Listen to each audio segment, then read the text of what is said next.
Prepare for a history lesson next in the Game Room.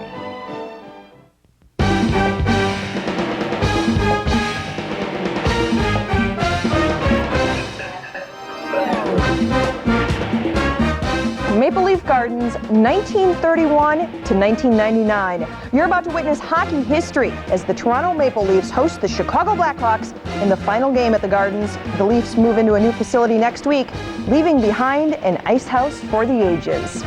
Hi there, welcome to the Game Room. I'm Ann Werner. The Blackhawks won the first game ever played at Maple Leaf Gardens. That was 68 years ago. Tonight, the Hawks are back in Toronto. Time to close down the joint and hopefully snap a losing streak in the process. Troy Murray joins us, as always, to talk Blackhawk hockey. And Troy, you have played your share of games at Maple Leaf Gardens. What does this place mean to you?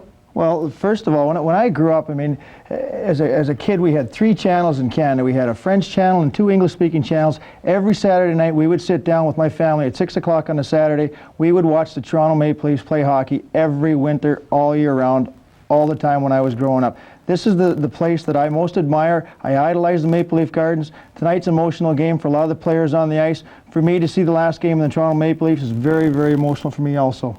So emotional that Tony Amani cut his hair. We'll get to that a little later on in the show. I'm dumbfounded. All right, this is a perfect opportunity to flash back to Troy in action at the Gardens. Let's see what kind of damage you did there, Troy. I used to love playing in Maple Leaf Gardens. Just look at the speed. Is this slow motion? Oh. And this is from 1987. If you watch the guy behind the net, none other than Eddie Olczyk. Oh, really? He couldn't catch me. There's no way. I used to just love playing in Toronto. That's October of '87. Then we've got another one from December of 1987. You don't see backhands in today's game like that. I don't know. Fond memories of Toronto. I just love playing in there. It just meant so much. I had some relatives that always came to the games there, and it was just, I mean, I just love playing in Toronto. The ice was great. The fans were super. The atmosphere was great. What a place to play. You look good there, kid. All right. Pat Foley and Billy Gardner are getting ready to call the game tonight. Time to link up with Billy live in Toronto.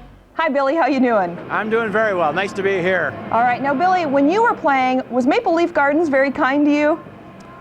I would say yes, because during the early 80s, we had a pretty good team back then, and Toronto was one of those teams that we really enjoyed playing because we won a lot of those games and got the 2 big points. But coming back to Toronto, in fact, my second game in my first year was in Maple Leaf Gardens, and I had to get about 50 tickets, and it was quite a thrill. We lost that game 9-8, so that wasn't one of the highlights of my career. Billy, with huge trade rumors swirling around Doug Gilmour in what could maybe be one of his last games in a hockey uniform, an ex-Toronto Maple Leaf captain, a native of the Toronto area, this game couldn't get any more emotional for Doug Gilmour tonight. Well, there certainly are a lot of rumors, and I don't know if you can justify those rumors because if they've leaked to the extreme of what they've talked about, it's kind of funny. If they are the truth, though, this would be his last game, and I can't see that being. But Doug Gilmour has done plenty of interviews today. He's such a great guy. He's always got time for everyone. And I think emotionally this is a big game for him because he was such a great Leaf. He was the captain. He scored a huge goal in overtime here and back in '93-'94. So Doug Gilmour has a lot of fond memories of Toronto. As you mentioned, he's from the area. So it's a big night for everybody that is sort of involved in the Toronto area. And even you Western guys feel that Toronto was your hometown at one time. Billy, this is a crucial game for the Blackhawks tonight. The last time these two teams met, Matt Sundin scored the game winner for Toronto. How do the Hawks contain Sundin tonight? Well, Sundin actually hasn't scored a lot of goals, and he has said lately in the paper that he's really the setup man. What they are doing is I think they're shuffling the wingers. Steve Thomas has been with Sundin all year long, and that's been a pretty good combination. Thomas is a great grinder. The guy's got a great shot. He's a great competitor. But on the other side, they've really had trouble getting someone going. I think Frederick Modin hasn't scored a goal for 13 to 14 games, so they're trying to shuffle that around. Sundin is a natural great player. He's a goal scorer. He's a setup man. I think you have to worry about the whole line, not just him specifically, although he has damaged the Hawks. Billy, it's going to be a special night tonight. Have fun. Thank you. Well, the Blackhawks are looking to be the ungracious guest tonight. Chicago needs a win to keep fighting for a playoff spot. Yeah. Toronto wants a win to leave the corner of Carlton and Church in style and to possibly overtake Ottawa in the Northeast Division. Still to come in the Game Room. It's the last of the original 6 arenas, and after tonight's game, it will merely be a hockey memory. We'll examine the building's amazing history. And Pat Foley sits down with a man who knows this hockey temple quite well, former Maple Leaf Doug Gilmour. Hockey history is right around the corner. Hawks, Leafs, from the Garden. So stay where you are.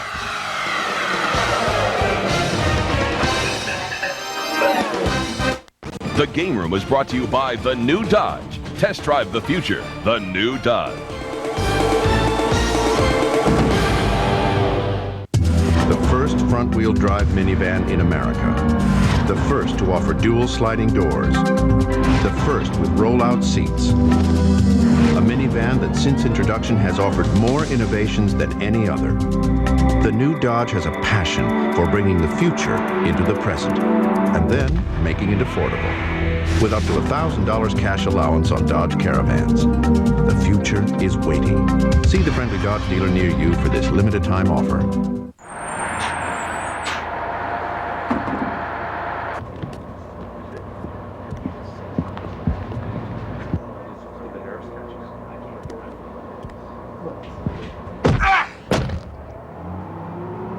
Now the Sabres look to get out of the zone. Woolley just hammered Morrow.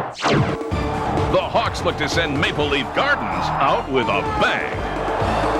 Hawks, Maple Leafs coming up next on Fox Sports Chicago.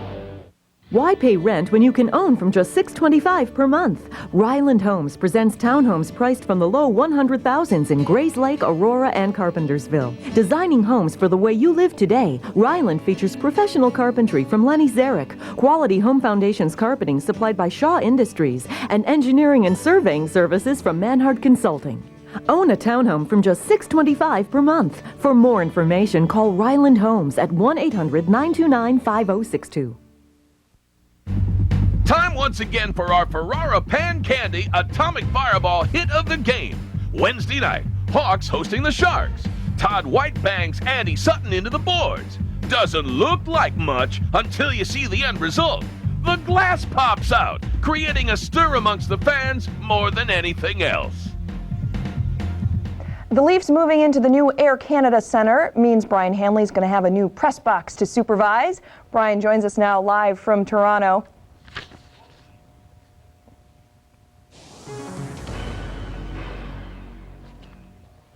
After a dramatic pause, we're going to get back to Brian. Okay, one thing we want to talk about, Troy, is the power play. It's really, there's no other way to put it, it's been pretty awful lately. 0 for 4 last night. Nelson Emerson did have a breakaway in the third. What's wrong? What do they need to do? Well, I don't know. I mean, we've talked about the situation before, and Dennis Savard is banging his head against the wall. He goes to the chalkboard every game. He tries to tell the players, you know, keep it simple, get the puck, do the basic things that make the power play work. Here, Nelson Emerson gets a breakaway on the power play, doesn't cash in. But what's really happened is they've been too fancy, too on the outside. And as Billy Gardner's talked about time and time again, you have to put your man advantage to your advantage on the power play. You have to outnumber the other teams, and the Hawks just haven't been doing it. They've been battling one-on-one, where they have to have 2 players in those situations going to get the puck back, and then start setting things up, and then keep everything very basic and throw the puck to the net. Get traffic in front of them, put a big man like Daze in front, get some tip-ins. That's how they have to do it. They have to go back to the basics and be very simple about the power play, because it hasn't won a game for them for a long time, and tonight would be a good night to start. Now it's time to go out to our power play beat writer, Brian Hanley, who's at Maple Leaf Gardens for the final game. Hi, Brian. How are you doing? And it's kind of crazy down here, as you can imagine. This place, every inch of space is taken, and so we're kind of improvising here. First things first, Brian, Tony Amani cut his long flowing locks. What happened? Well, actually, the Hawks didn't skate this morning. They got in about 2 o'clock last night, so I haven't had a chance to talk to Tony. They didn't come around this morning because they knew what kind of atmosphere it was going to be. I think Dirk Graham wanted him to just kind of relax at the hotel. But my understanding is Tony got to the hotel last night, asked the concierge to arrange a haircut appointment for him this morning. I don't know if it's for good luck or change of luck. He hasn't scored in 7 games, so we'll have to talk to him after the game. But he's obviously the clean-cut look. Maybe he did it just because of the closing of the Gardens. We'll have to ask him. Hey, Brian, Chris Chelios is in a situation much the same as Doug Gilmour. There's a lot of trade rumors going around. I don't know if it's Chelly's time to be traded or not, but Bob Murray, I know, is getting a lot of interesting offers put on his plate with Chris Chelios. His trade value right now going into the playoffs to a Stanley Cup contender is extremely high. compared to what might happen this summer if the Hawks change their mind and decide to go in a different way.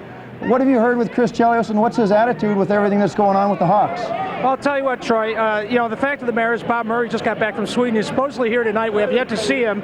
But Chris Chelios, that rumor out of Philadelphia, will not go away. And the latest was that he would be traded straight up for Danis Zubris. And if Bob Murray can't make that deal and sell that to the Hawks fans, he has to make a deal. If he's going to make a deal for Chris Chelios, he has to get something he can be proud of. And also, the Doug Gilmour rumors have really reached a point where it's kind of ridiculous because they're now talking about he'll be traded after tonight's game. He'll be traded after tonight's game, but they were only going to allow him to play in the last game at Maple Leaf Gardens because he is such a star here for 5.5 years. I mean, it's really getting ridiculous. Bob Murray's going to have to address this situation. Doug Gilmour even said this morning he hopes to find out in the next few days whether he's staying or, in his words, moving along. Brian, it looks like it's getting a little hectic there. Thanks for sticking with us. We appreciate it. All right, Ann, Troy, we'll see you later. We'll have more Game Room right next. Stay with us. Next, in the Game Room, it's played host to Madonna, Muhammad Ali, and some great Maple Leaf teams.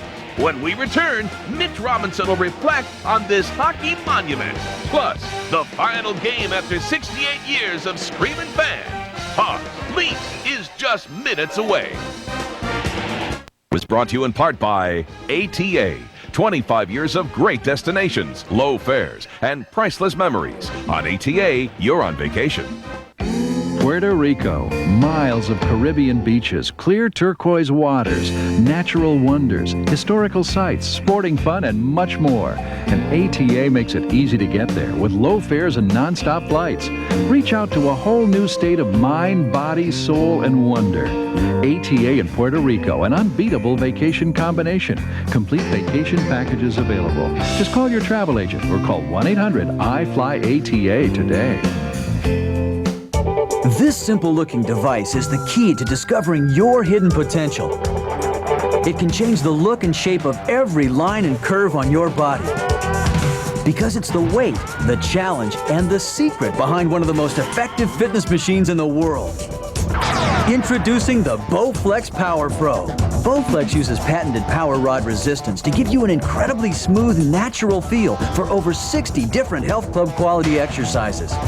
With features like a built-in aerobic rowing exercise, convertible grips, and convenient folding capabilities, it's easy to see why a Bowflex was selected by Fitness Magazine as the best home gym. It's time to get the results you want with no money down and payments as low as $33 a month.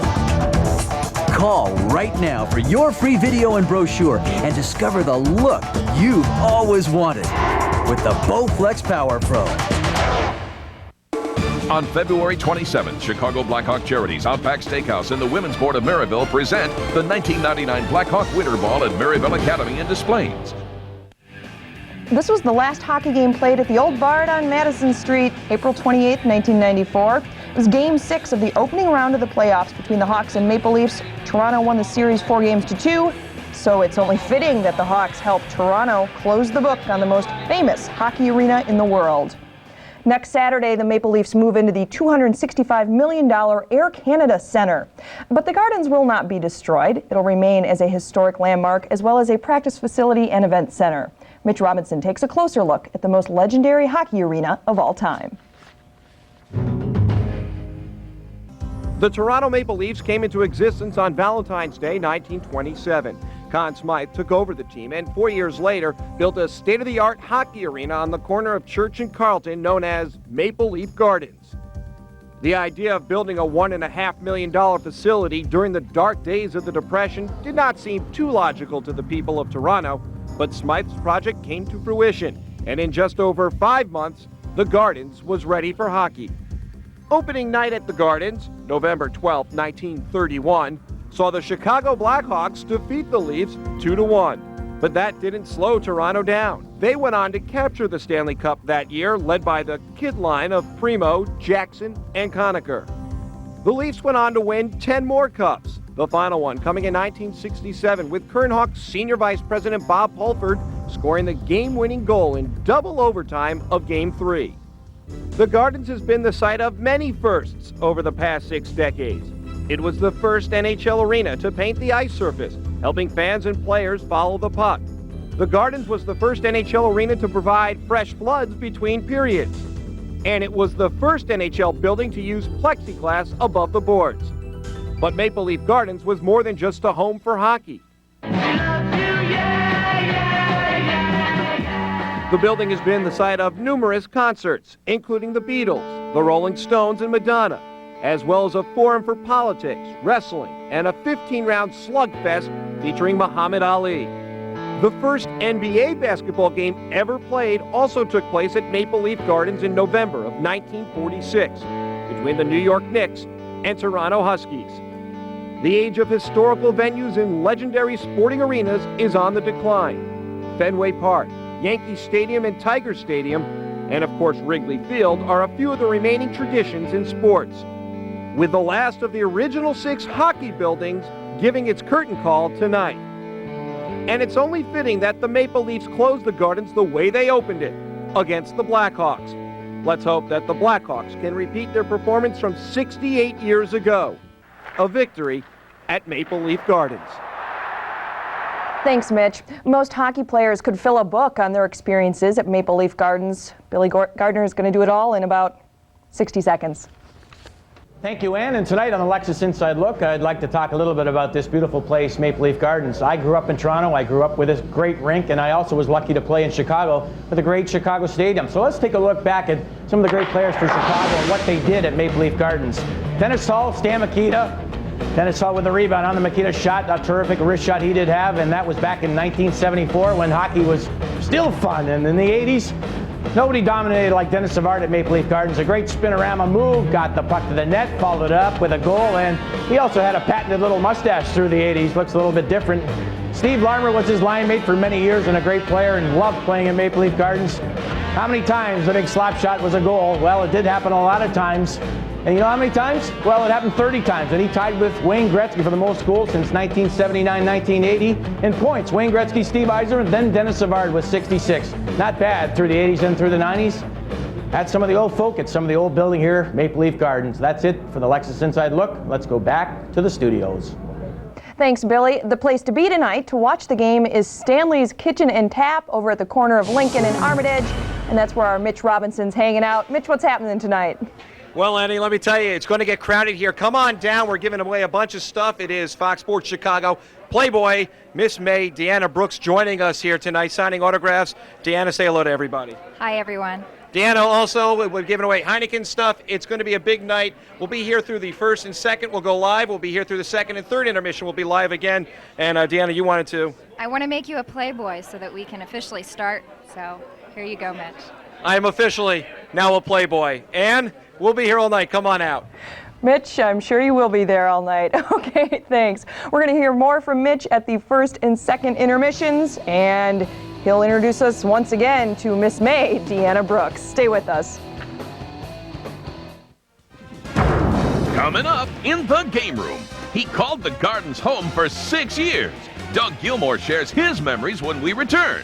He's prepped for the Gardens goodbye, and it's only minutes away. Let's talk New York. Let's talk pizza. Let's talk big. Like the new Big New Yorker from Pizza Hut. It's so big it's got 3 zip codes. You need a road map to find your way across it. It's so big on the other side, it's almost Cleveland. It's a genuine street corner 16-inch New York style pizza with 8 big floppy foldable slices dripping with cheese and tomato sauce that's really, really good. At a price that's very un-New York, $9.99. $9.99. You can't even get a taxi for that price. The Big New Yorker pizza from Pizza Hut. The best pizzas under one roof. Fox Sports Chicago is your home for the Chicago Bulls.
68 years ago, Maple Leaf Gardens was under construction in downtown Toronto. As the millennium comes to an end, so too does hockey at the Gardens. The last game tonight, Toronto versus Chicago. Pat Foley will be handling the play-by-play responsibilities. Let's go back out to Pat for more on tonight's game. Our guest on the pregame show tonight, Doug Gilmour of the Chicago Blackhawks. I know you don't like to look back very much, but you've been nice enough to come in and talk about a historic night here in Maple Leaf Gardens. One of the newspapers here today called this guy the Maple Leaf of the 90s. You had a couple of really great years here in Toronto. What do you think about when you think about Maple Leaf Gardens? Well, I think just growing up in this area, watching Hockey Night Canada on Saturday night, a bunch of my teammates as kids, we'd all get together and just watch the game. So I think as childhood players and the dreams and the hopes that you have to become an NHL player all starts then. Do you remember the first game you ever played here? Actually, I was a junior. I played here, and then the first game, yes, I do remember. It was pretty exciting, just to have your family come down and watch you, and your friends, and it's something that you really can't explain until you put the skates on and be in that situation. You know, you talked about being a kid and growing up hoping that maybe you'd make it to the NHL someday. The first game you ever did skate on this hallowed ice, a place that you dreamed about playing, even though you were a kid and weren't in the NHL yet. Were your eyes big? Were you looking around just trying to soak it all up? Very much so. I think when you go out on the ice and you look around, because you always see it on TV. I never came to an NHL game here previously. I always watched it on TV. It was different. It really was. It was something that you try to picture as you're skating around, like as you'd be on TV. So it was very unique and something that again, it's in the memory bank. I'll never forget. You know, growing up in Chicago, when I first got to the Chicago Stadium as a professional broadcaster, I mean, it was something very special. And when you walked into Maple Leaf Gardens as a professional player for the first time, did you have to pinch yourself? Yeah, I think. Again, when you come in here and the history about these old buildings that I've had a fortunate time to play in, like Boston and Chicago, obviously. It's great. You come in, you look at the pictures, the history here, and just the awe outside before the games. It's so nice to come here. It's just a hockey atmosphere, and when you're here and it's going well, it's great. When it's not, it's tough. But it is something, you could feel it, couldn't you? I mean, people who walk into Notre Dame football stadium feel something special. People who walked into the old stadium felt something special. You had that feeling too, didn't you? Very much. I think that's something that I don't know how it's going to go over here. You know, you miss that. You really do. You come into a building like this, and yes, it's older. Yes, the dressing room's older and everything. But again, it's just the history and the things that you can talk about, the players in the past, and it's just, as you know, from the Chicago Stadium, just to walk in that building, especially when the national anthem, it's pretty much the same here. You gonna miss it? Well, I'm not here anymore, so but as far as, I think we all miss the old buildings, and that's something that, because of the way the game has changed, we have to say goodbye to them, but yeah, for sure.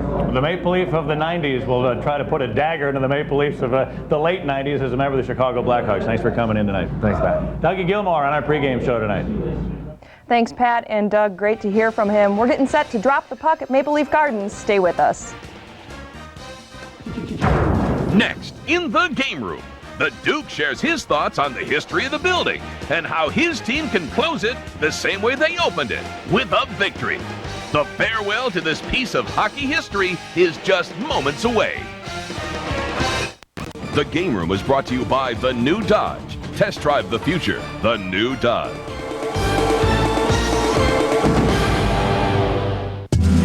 The first truck of its kind with 4 doors. Overall, the most powerful line of full-size pickups on the planet. The first to offer 10-cylinder power. The first in the world with styling like this. The new Dodge has a passion for bringing the future into the present and then making it affordable with an exceptionally low interest rate on select Rams. Or $1,000 cash allowance on a Dakota. The future is waiting. See the friendly Dodge dealer near you for these limited time offers. Hit the ice this winter as the City of Chicago and ComEd present Skate on State. Open daily for kids and adults of all ages. Admission is free with low-cost skate rentals available. Take a lunchtime spin, an after-work adventure, or a weekend escapade for the whole family. Skating lessons and private parties are also available. For more information, call the Mayor's Office of Special Events hotline at 312-744-3370. Skate on State. the best winter excitement Chicago has to offer. Promotional consideration for the game room is provided by ATA. 25 years of great destinations, low fares, and priceless memories. On ATA, you're on vacation. Put aside all the history and hoopla surrounding tonight's game, and this is a proverbial must-win for the Chicago Blackhawks. Billy Gardner has more with the head coach. We're back with the coach, Dirk Graham. And Dirk, obviously a historic night. You went through the Chicago Stadium and all the thrills with that building, and now being really the last team, the Chicago Blackhawks, to play in Maple Leaf Gardens. Your thoughts on this old building? Well, you're right. It's very exciting. The atmosphere around the building in the city is extremely exciting, the same way it was in Chicago. And these old buildings I absolutely love. The atmosphere, the tradition that they have, the nostalgia that these buildings have is just wonderful. And, you know, I mean, progress is progress, and you move on to new buildings, and then the buildings are nice, but they don't have the same feel as these old ones. And this being the last one of the original 6, it's very exciting. And we've told the players we've come here for 2 points. We're going to play hard, we're going to compete, but we also told them make sure you enjoy this experience, because it's a very good experience, especially for our young kids, to see tradition, to understand it, to understand you know, some of the roots of hockey. And so we want our kids to enjoy it. We want them to play extremely hard, and we're here for 2 points. Well, good luck. Thank you. Let's go back to the studios. Thanks, Billy. And since we're in such a nostalgic mood tonight, flashback April of 1989, one of Troy Murray's greatest moments against Toronto. Well, this is the last game of the season, and this is Todd Gill, and we had to win this game to go into the playoffs. I just happened to pick Todd Gill. That's at the old Chicago Stadium. Yeah, I got a little bit excited after that, but and this was a big goal, one of the biggest goals that I had in my career, and I mean, put us into the playoffs. We lost to the eventual Stanley Cup champions, Calgary Flames, that year, but that was a very emotional goal and big goal for me in my career. Should be an emotional night tonight at the Maple Leaf Gardens. It's time for the real thing. Hawks, Leafs. Troy and I will be back after the first period.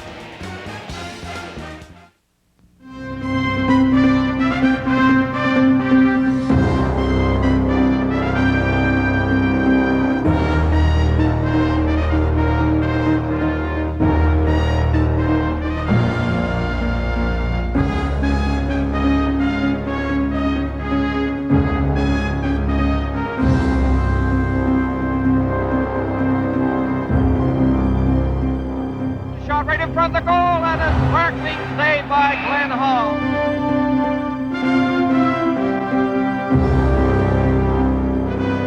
Bobby scores! And the Hawks win it! Bobby Hall in overtime!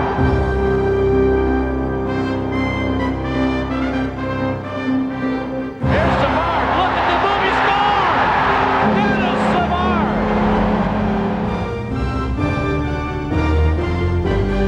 Makita split the defense. Then Makita scored. Oh, what an effort! Oh! Zito, a wrist shot and the save. Right out in front, Bobby Orr, a shot, another save by Esposito. Unbelievable.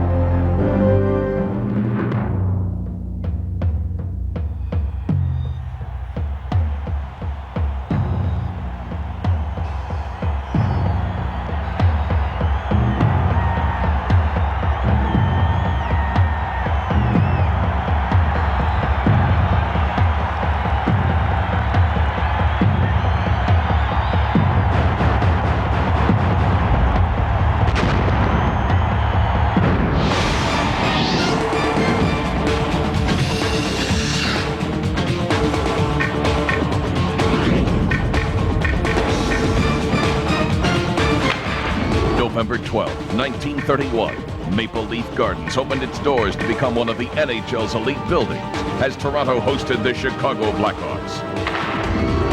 13,233 spectators were on hand as the Chicago Blackhawks christened the Garden with a 2-1 win over the Leafs. Tonight, the curtain closes on the famed building. The Blackhawks and Maple Leafs say so long to the Grand Lady. Next.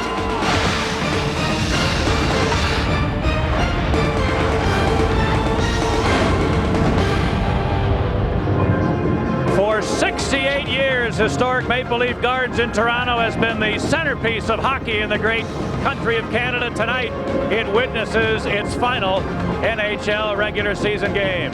Hello again, everybody. Pat Foley and Billy Gardner. A festive atmosphere here in Toronto. The streets outside have been closed down. They have been jam-packed with people for the last several hours.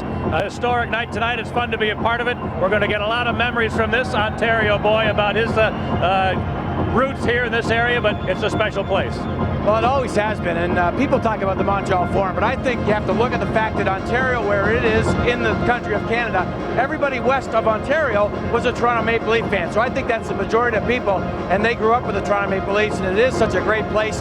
I was lucky to play in the Chicago Stadium, but this here is really, it really does mean a lot to me, because this is where I first watched my first National Hockey League game. Well, there's a couple of guys who played on both franchises. Two of the original six go at it here tonight. The Hawks, of course, played the first game ever here, and one of the most historic games that Maple Leaf fans remember, Doug Gilmour was a big part of. Back in 1993, there was a chance maybe for the final to be the Montreal Canadiens and the Maple Leafs, partly because of the great play of Doug Gilmour. In overtime, he got a big goal, and that sent the Maple Leafs on to play the Los Angeles Kings. Doug Gilmour, it's a big night for him. He had a great career for the few years he was here in Toronto. He's had a great career overall, but an emotional night for a lot of guys in this area. Indeed, many, many memories that we'll share with you as we go along through our broadcast tonight as the Hawks try to break a long streak. They've been twice earlier this season by the Maple Leafs. We'll come back and get it started in a moment. This is Chicago Blackhawk hockey. Fox Sports Chicago's coverage of Chicago Blackhawks hockey is brought to you in part by Southwest Airlines. With fares so low, you have the freedom to go places. The new Dodge. Test drive the future. The new Dodge. Bud Light, the official beer sponsor of the NHL. New Discover Platinum. Now more than ever, it pays to discover Platinum. ComEd, the official energy company of the Chicago Blackhawks. ComEd, what do you do with your power? And by Ferrara Pan Candy, makers of atomic fireballs available throughout Chicagoland.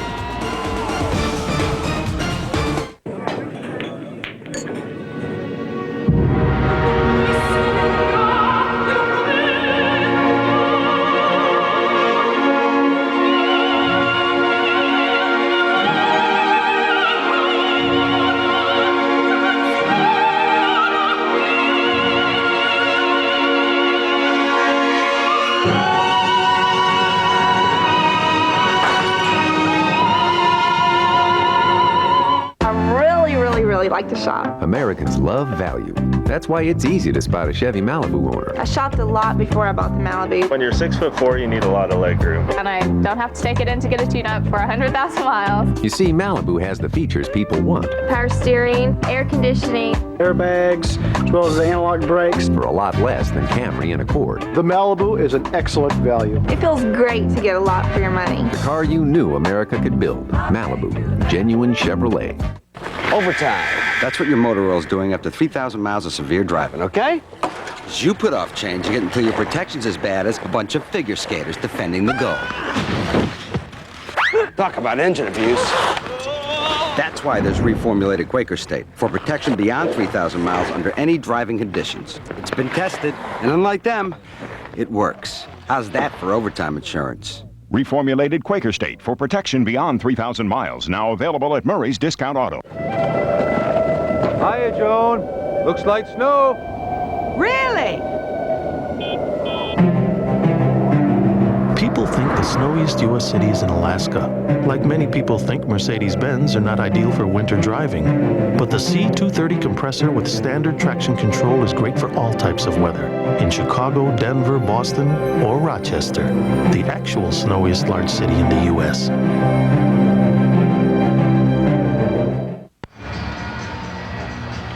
Tonight, the Blackhawks take on the highest scoring team in the National Hockey League. The biggest part of these ceremonies, the closing ceremonies, are going to take place after this game is played tonight, but there will be some acknowledgments before we get the contest started, Billy, and already people are all standing, starting to chant "Go Leafs Go," a chant that's been heard here with a lot of enthusiasm for many, many years. Yes, just an ordinary sounding chant, but it did work for a lot of years, especially in the 60s when this team dominated for quite some time, and I think the tradition has continued, and it's good to see a lot of people around outside all day long. As you mentioned in the opening, they closed off a couple of streets. They have a live band plenty of activity to go on for the great fans here in Toronto, and a great send-off, I think, Pat. Doing it the right way, having everything afterwards, because it's in the middle of the season. So this game does mean a lot for both teams, and I think it's the correct way to do it, and everyone will be able to enjoy it after the fact. Both teams lined up on their respective blue lines as we get underway with the pre-game ceremonies. Let's pick up the PA announcer. Marks their 318th appearance. To commemorate this occasion, we have invited from each of the teams a player who played in that first game 67 years ago. He anchored the Maple Leafs defense en route to the Stanley Cup in the team's first season at the Gardens. He was the captain of the Leafs, and in 1965 was inducted into hockey's Hall of Fame. Ladies and gentlemen, to make a presentation to all the Blackhawk players, past and present, Mr. Red Horner.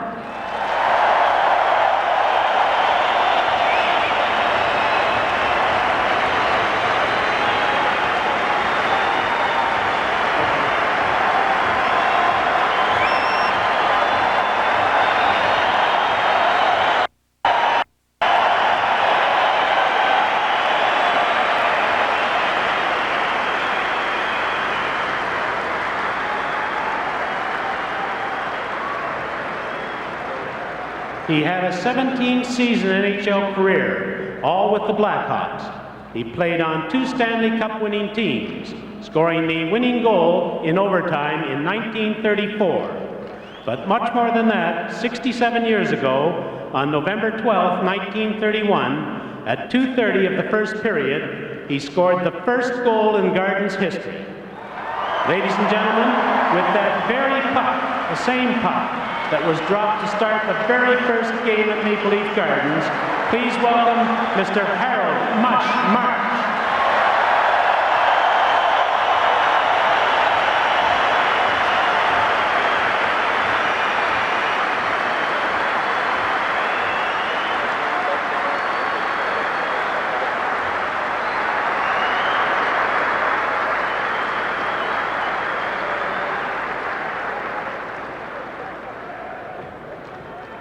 Will Doug Gilmour and the captain of the Toronto Maple Leafs, Matt Sundin, please come forward to join Red and Mush in the ceremonial face-off. The face-off using that same 1931 puck.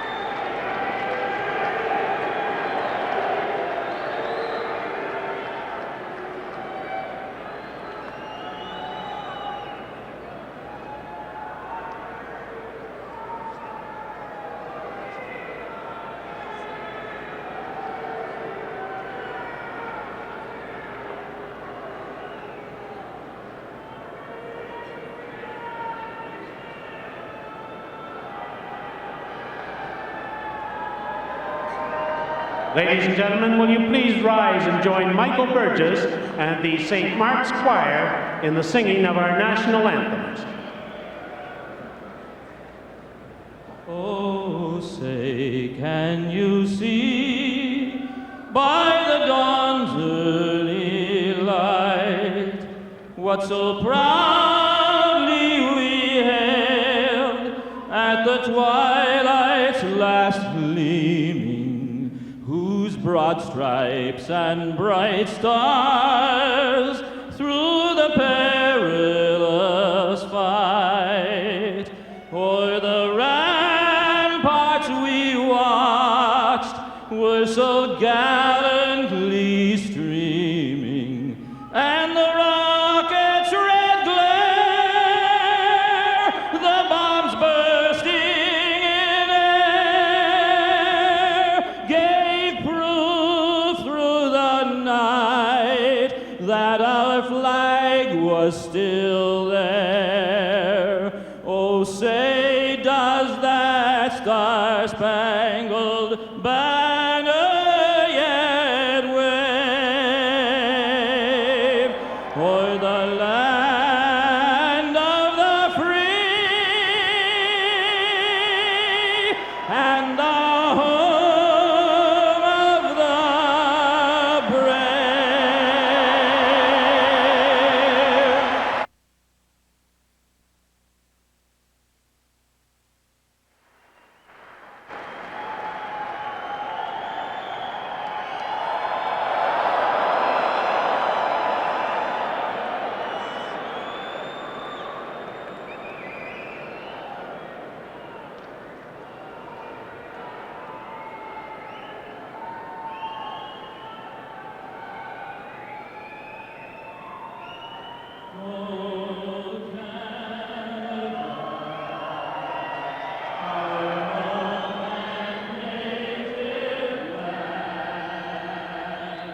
Late in Chicago, it's good to see, and I know he does live in the great suburb of Elmhurst and has said many times that no one has ever asked for the puck. No one's ever offered anything for the puck itself. He has a picture, a photo of himself, I believe, on the puck, and what a great opportunity for him to come to Toronto, the first goal ever in Maple Leaf Gardens, and drop the ceremonial puck with Red Horner, two greats of the game. And that's what hockey's all about, and that's what the young kids of today that are playing have to realize and understand. The heritage of this game, I think, is something that has been lacking with the new arrival of a lot of youngsters, and they have to thank people like that for what the game is for today.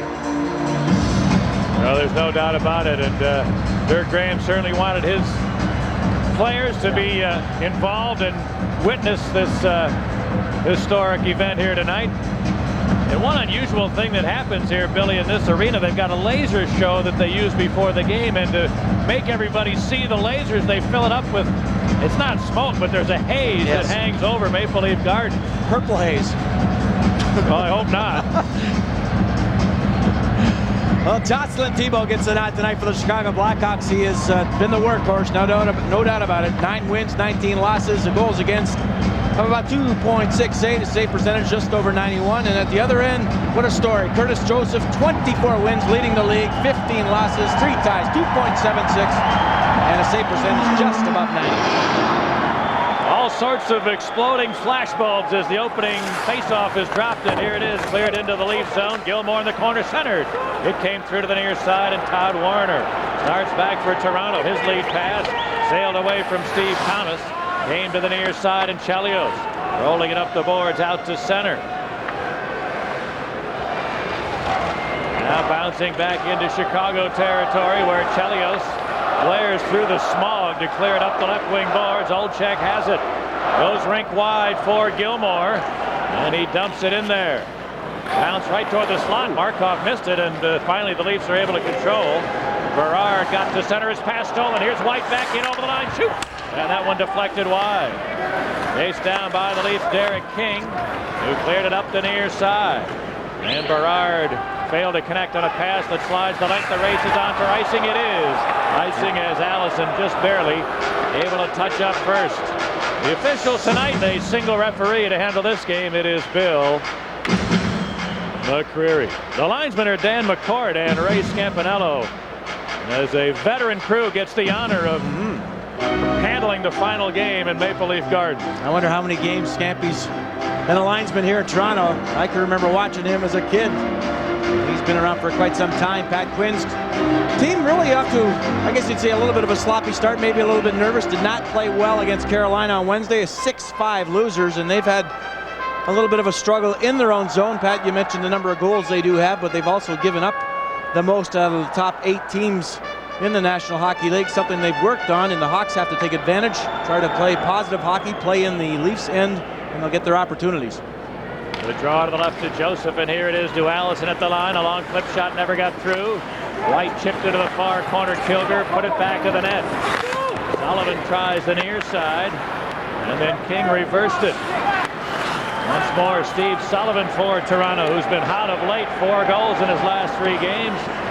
He got to center before he was stopped. And now Manson for Chicago. Gave it to Allison deep in his own end. Jamie Allison has a problem. Nearly coughed it up in front of the net under forechecking from Sullivan. Now Sullivan has it. Centered one. Thibault blocked the pass with his goal stick, and the puck cleared then to center ice. Leafs dumping it back in there. Here's Derek King on the near side. Rolled it into the corner. That one's picked off by Manson. And Dave Manson works his way back to center. And cleared it into the Toronto zone. Bouncing free back out to center ice. Picked up by Korolev, who shot it to the Hog line. And it winds up back in Maple Leaf territory. Cote rolled it to Yushkevich. Now up the near board. Berezin chipped it loose, and out comes Korolev. Stepping into the Hog zone. Korolev put it to the far side. A shot is handled easily by Thibault. Rebound taken by Smolik, who rolled it back into the center ice area. Now Daze looks to steal, and he put it back into the Maple Leaf end of the ice. Well, there's still a real haze hanging here. There certainly is, and the Leafs are taking advantage of that haze and getting on the Hawks. They're starting to open the game up. They're a team that loves to skate. They take all the advantage by moving up in the play, all five as a unit. The Hawks have to be aware. Now Probert, a nice poke check, knocked it away from Modine just as the big winger was ready to shoot. It came to the line. Jason Smith fanned on a one-timer. It winds up in the near corner. And Smolik chipped it up the boards, out to center ice. Mark Jansen's got it to Brad Brown, who fires a long one. Joseph a blocker save. Rebound Probert. Bouncing free behind the net. Now the Leafs then able to clear it to center ice. Boards are awful quick here, Pat. They're so round. Anytime it's shot around, the good time or a number of times it'll get out of the zone. So you have to try to read. If you're going to keep pucks alive in the offensive zone, you must be in good position. Now the Leafs miscuing a pass to slide the length. It'll be icing against Toronto. And early in this game in Maple Leaf Gardens, the Hawks and the Leafs scoreless. This is Chicago Blackhawk hockey. Napoleon, Alexander the Great, Donald Trump. We're all cut from the same cloth, and that cloth is very, very large. It's not too big, is it? No. Turn left on Trump Avenue. Ever wonder why New Yorkers have such big mouths? Go big or go home. Because we eat big pizza, like the big New Yorker from Pizza Hut. 16 inches of real New York pizza dripping with cheese at a very un-New York price. $9.99. They've got to be losing money on this. The big New Yorker, new from Pizza Hut. It's beautiful. At Geico, we settle claims quickly so you can get your car back, because no one likes to bum a ride to work. Geico, a 15-minute call could save you 15% or more on car insurance.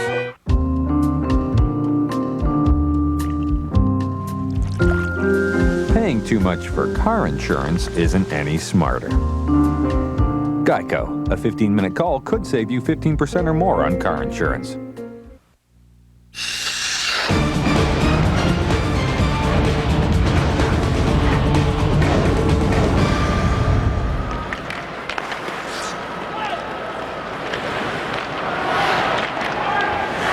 Here's the draw now, controlled by the Leafs.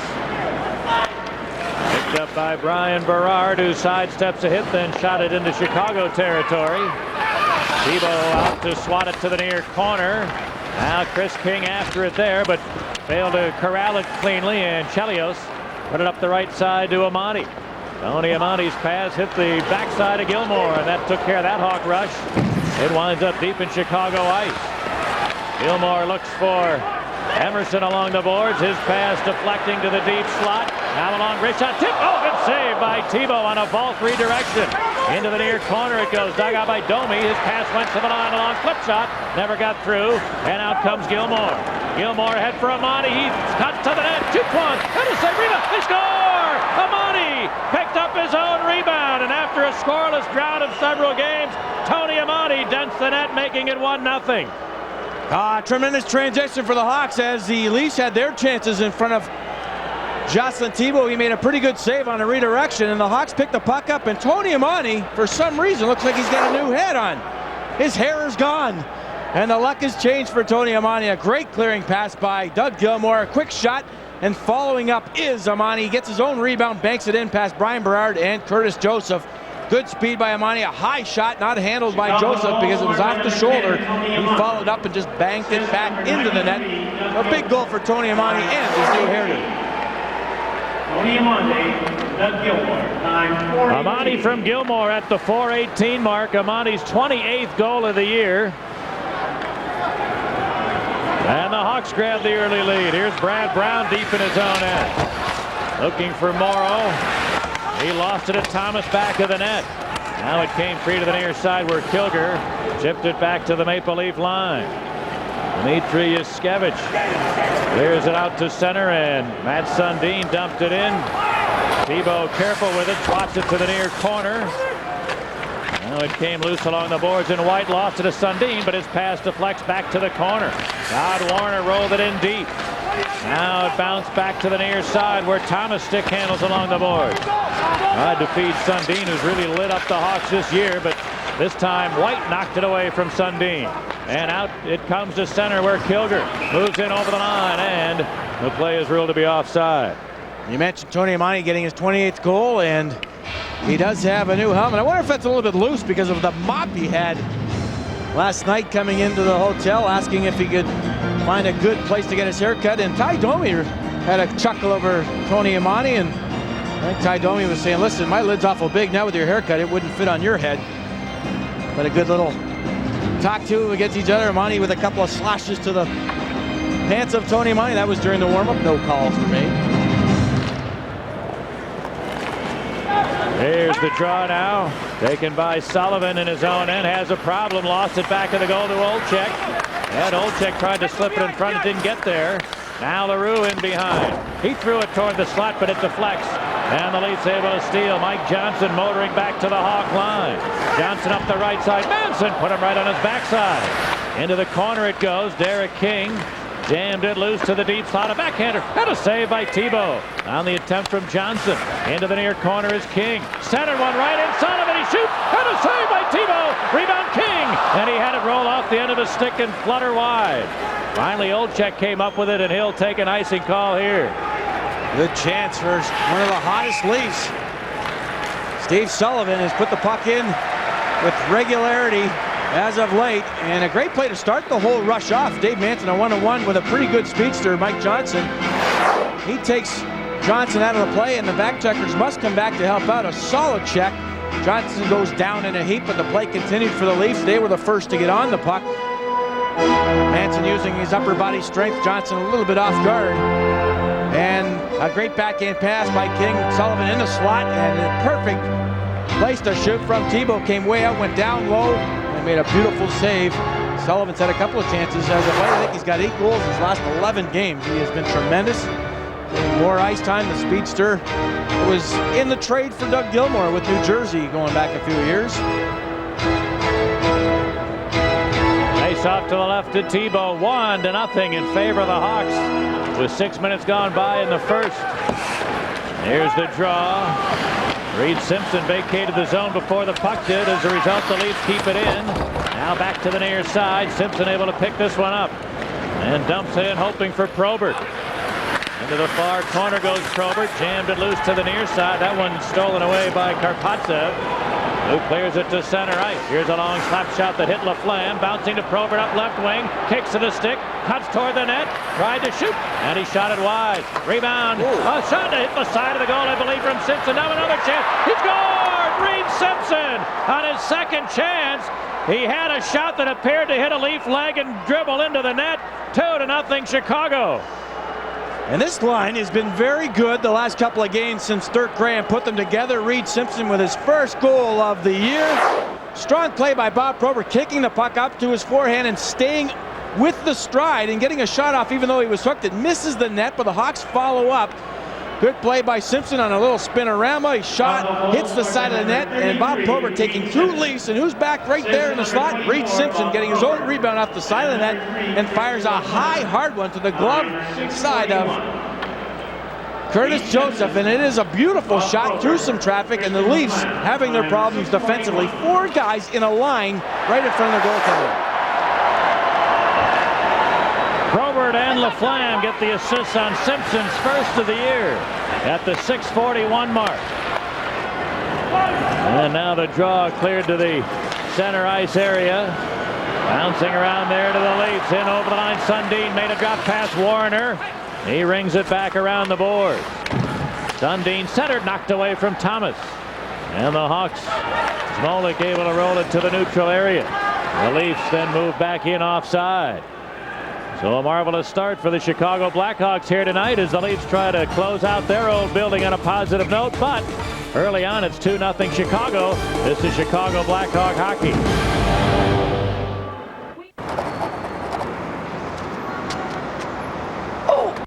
To thank you for being a TCI customer, we're inviting you to join TCI Rewards. It's a program that rewards our valued customers like you. To join TCI Rewards for free, all you have to do is call, and you'll start earning points toward unique merchandise from your favorite channels. There's even a way to earn points toward lowering your cable bill just by continuing to be a TCI customer. It's easy, it's fun, it's free. And if you call now, we'll even give you 50 bonus points. So call 1-800-658-0895 and join TCI Rewards today.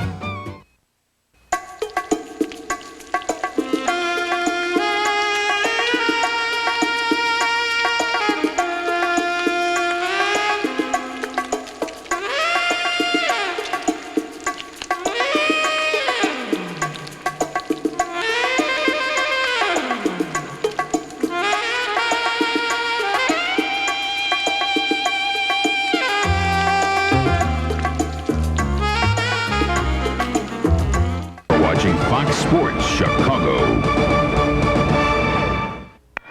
2-0 the Blackhawks. 12:42 remaining in the first period, and the Three Amigos with a fine shift, a good shift all the way down from one end to the other. Pat, a great goal for Reed Simpson. Here's Warner, a long shot that doesn't get through. Rebound is cleared back to center ice. Reed Simpson's last goal was 59 games ago. And you could tell he felt like $1 million when he popped that one in there. He even had that. It looked like air simmer there. He had the big jump up off the ice. Hang time of at least a quarter of a second. Mike Foligno's dive. Here's Sundin now to the Hawk line. Shoot, look out in the crowd as that one goes zinging up in there. Oh, I love those seats back there, those Reds. What a place to watch a hockey game from the end zone. Matt Sundin coming across. Good defense by the Blackhawks. And what a building this is. Not a bad seat in the house, and really the first building built back in the 30s that didn't have any beams that blocked the view. So every seat is an excellent seat. There were no bims? There was no bims, and no bims me up. Yeah, but those end zone seats, they are cool because they there's elevation to them, and yet they're only a couple of feet from the end boards and the glass at the end of the rink. So you had better be alert when you're there, but it's a great place to watch the game from. And you have to be in your best behavior at the dinner table, too, because they're tight seats. Here's the draw now. And look out in the lead. Ty Domi almost decapitated one of his teammates. Ty Domi back. Was hurt for a little while with the Toronto Maple Leafs. Kid just came back against the Carolina Hurricanes, and he's had a pretty good year. 106 penalty minutes. Of course, that's what everyone looks at for Ty Domi, but 13 points. I was wondering if Ty Domi wanted to make sure he had the last fight in Maple Leaf Gardens tonight. Now the draw to Manson, who had it knocked away. Back in over the line comes Domi on the right side to the corner. He went down there, and LaRue steals. Jean-Yves LaRue cleared it ahead to Manson. A lead pass for Daze, and the pass just behind him. That allowed a sweep check to be made and break up the rush. Then Domi and Manson in a stare down, and they now do drop the gloves, and here they go. Domi and Manson battling right at the Hawk line. Now Domi with the left, Manson with the right. Oh, what a big left by Domi. He put it right on the jaw of Dave Manson and buckled him. What leverage by Domi. He's a small guy, but his upper strength is unbelievable. And Dave Manson with the longer reach and really had Domi at the start of the fight in pretty good position. But Domi got the left loose, and he could throw with both of them. He caught Dave Manson with a couple of beauties. Well, I just mentioned I thought Domi would have a little bit of a fight tonight, just to say he had the last fight in Maple Leaf Gardens, but he's got 2.5 periods to go. It all started with Domi, who finishes his checks every time he has the opportunity. Manson with a little bit of a pushback, and Domi goes right back at Manson, and they eventually drop the gloves. Like Domi, knowing that he doesn't have the reach, he got the right hand in right away to grab and get leverage on Manson. Then he got a couple of good lefts. Manson lost his balance, went down.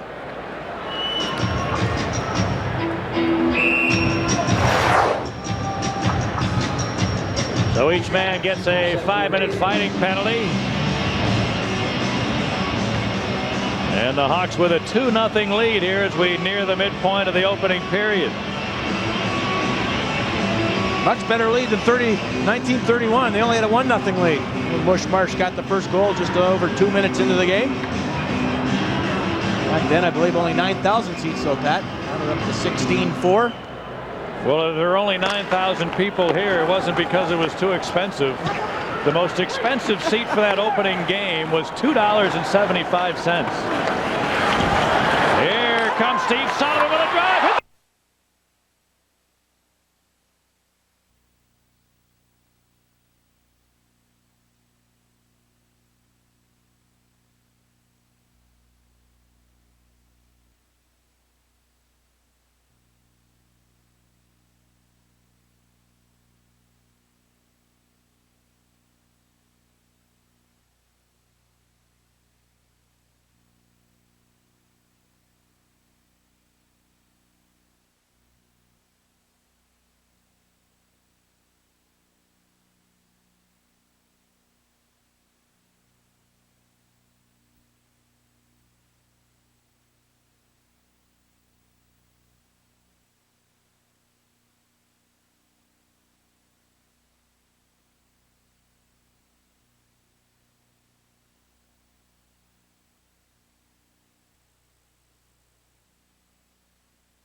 Jocelyn Thibault has been sharp.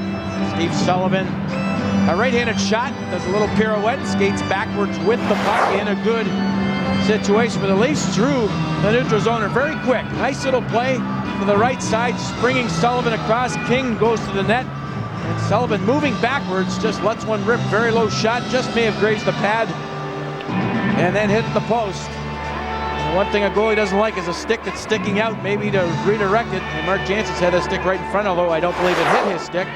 Good, clean, hard shot off the post. Sullivan's only played in 34 games, 11 goals, 10 assists. It's just as of late, he's really played well, and the majority of the time, even though he's played well, it's been on the fourth line, but getting around 10 minutes of ice time per game. They've been trying to play 4 lines like the Hawks did really last night against Detroit. Now it's cleared into the Hawk zone, taken by Nelson Emerson. Rolled it to the Maple Leaf end. Karpatsev left it in the corner. Berard. Ryan Berard gets it up the boards. And he finally winds up at center ice on the stick of Brad Brown, who dumps it in. Berard cleared it to the far side. Thomas was checked. Smolik stealing. Doug Smolik into the corner. Gilmore. He's knocked down by Karpatsev. And the puck comes loose to the Leafs. Berard leading the rush. Cleared it ahead. Over the line is Sundin. Centered one. Thomas couldn't quite catch the pass, or he would have had a great chance. Now on the far side, Warner came off the boards with it. Shoots one. Pad saved by Thibault. And the rebound chipped back. And eventually out of play. Ryan Berard with a solid hit on Tony Amonte. The puck exited the ice surface. And Matt Sundin and Steve Thomas linking up for a good opportunity. Thomas not able to corral the puck and get the shot off. Brad Brown in amongst a bunch of Leafs. Matt Sundin, as you mentioned, with a big hat trick against the Blackhawks in a huge victory for the Leafs, and they played very well against the Blackhawks. He's only got 18 goals. They're wondering why he hasn't scored a lot as of late. He's come back and said, listen,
And that Quinn has talked about his defensive woes and trying to maybe shore up, and they've really talked overall, Ken Dryden, about adding a solid defenseman, an aggressive defensive defenseman to their lineup because of their troubles. They do have maybe the best goaltender in the league, Curtis Joseph, but they really feel that they need, if they're going to have a run, a strong defensive defenseman.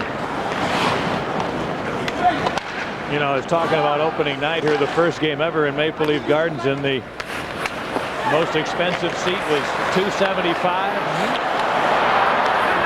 The cheapest seat was 95 cents. Wow. You could come see an NHL game for 95 cents back in 1931. Very often you get changed back for $1. 9 minutes remaining here in the first. It's 2-0 Chicago. As the Leafs, Yuskevich moves in. A weak wrist shot handled easily by Thibault, and he hangs on. Please turn to the Sony ad on page Hawks 2, Leafs nothing. Back in a moment. This is Chicago Blackhawk hockey. Kevin? Chill. Nice to meet you. Come in. Want a beer? Sure. Be right back.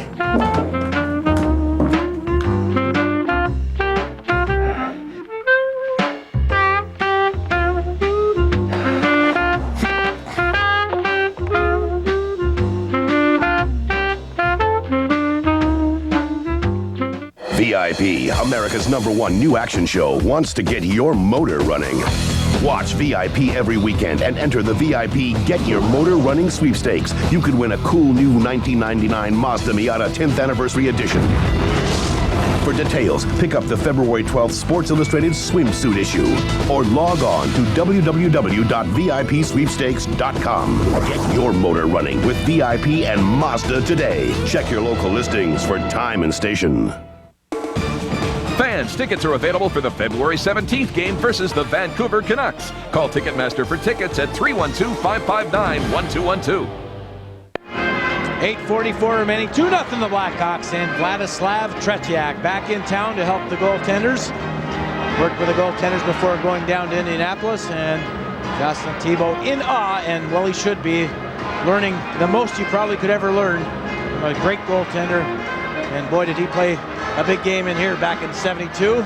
Remember it well, Russia against Team Canada. Vladislav Tretiak.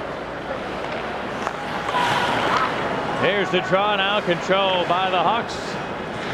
On the far side, LaRue battles along the boards. Unable to advance it though, and now the Leafs. Chris King scooped it to Chicago territory, but it didn't stay there long as it shot right back to center. Daze came up with it there, rolled it ahead. Olczyk cuts to the net, shoots, and a save by Joseph. Rebound to the near corner. LaRue is checked, and then got a high stick, a penalty coming up against King as the lumber came up and clipped LaRue.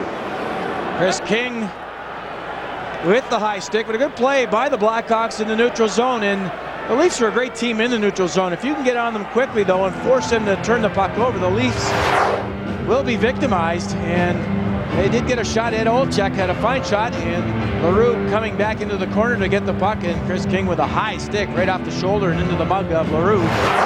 So he will sit for a couple of minutes, high sticking. 11:49. Well, the Blackhawk power play shut out again last night. 3 goals in the last 34 opportunities.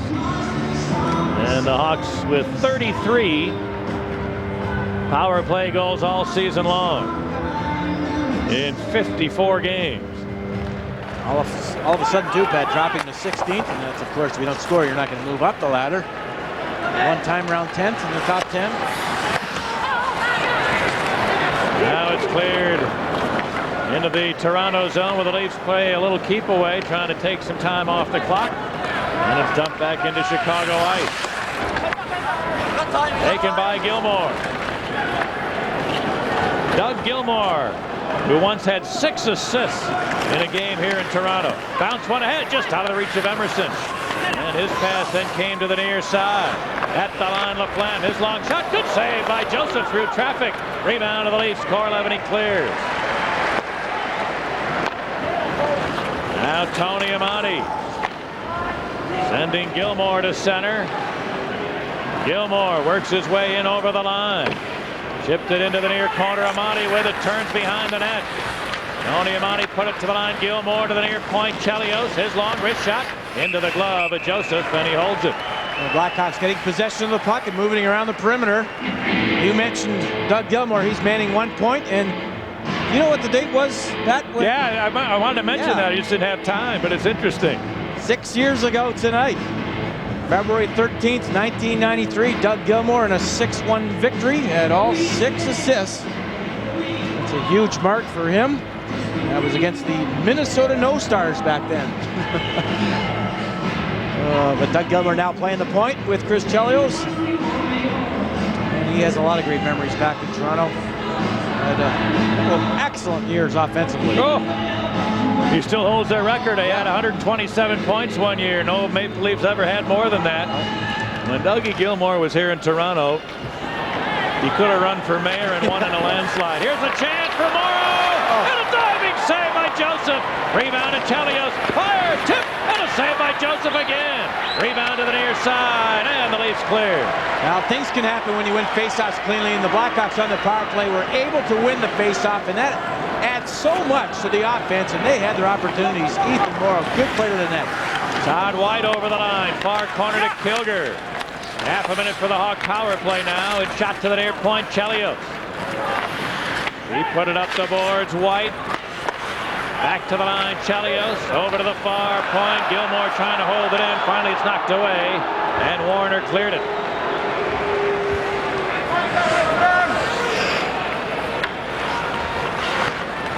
Now Chelios sending LaRue up the right side. He's got the line, but had it stripped away.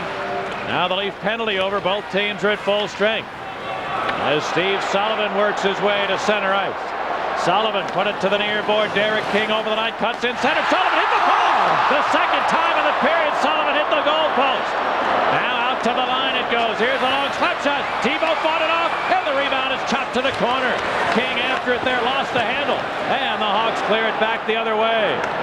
Well, he did fight that one up, but Patty stayed with it and cleared the puck. Great presence of mind to watch where the puck was, watch what was in front of him. Great save by Tebow. Now in his own end, Brown. Brad Brown knocked down in the corner. King steals, centers right through the crease. That goes. And Probert able to bounce one to the neutral zone, where Simpson scooped it in. Yuskevich to the near side, and King. Eric King bounced it to the neutral zone. LaFlamme will put it right back in. As we go down to 5 minutes remaining in the first, the Hawks own a 2-0 lead. Now in the near corner, Robert trying to create havoc. He nearly did, but finally Karpatsev shot it back the other way. It'll be icing against the home team. Getting to the late moments of the first, it's 2-0 Chicago. This is Blackhawk hockey. Southwest Airlines, with fares so low you have the freedom to go places and do things you never thought possible. Fly Southwest Airlines.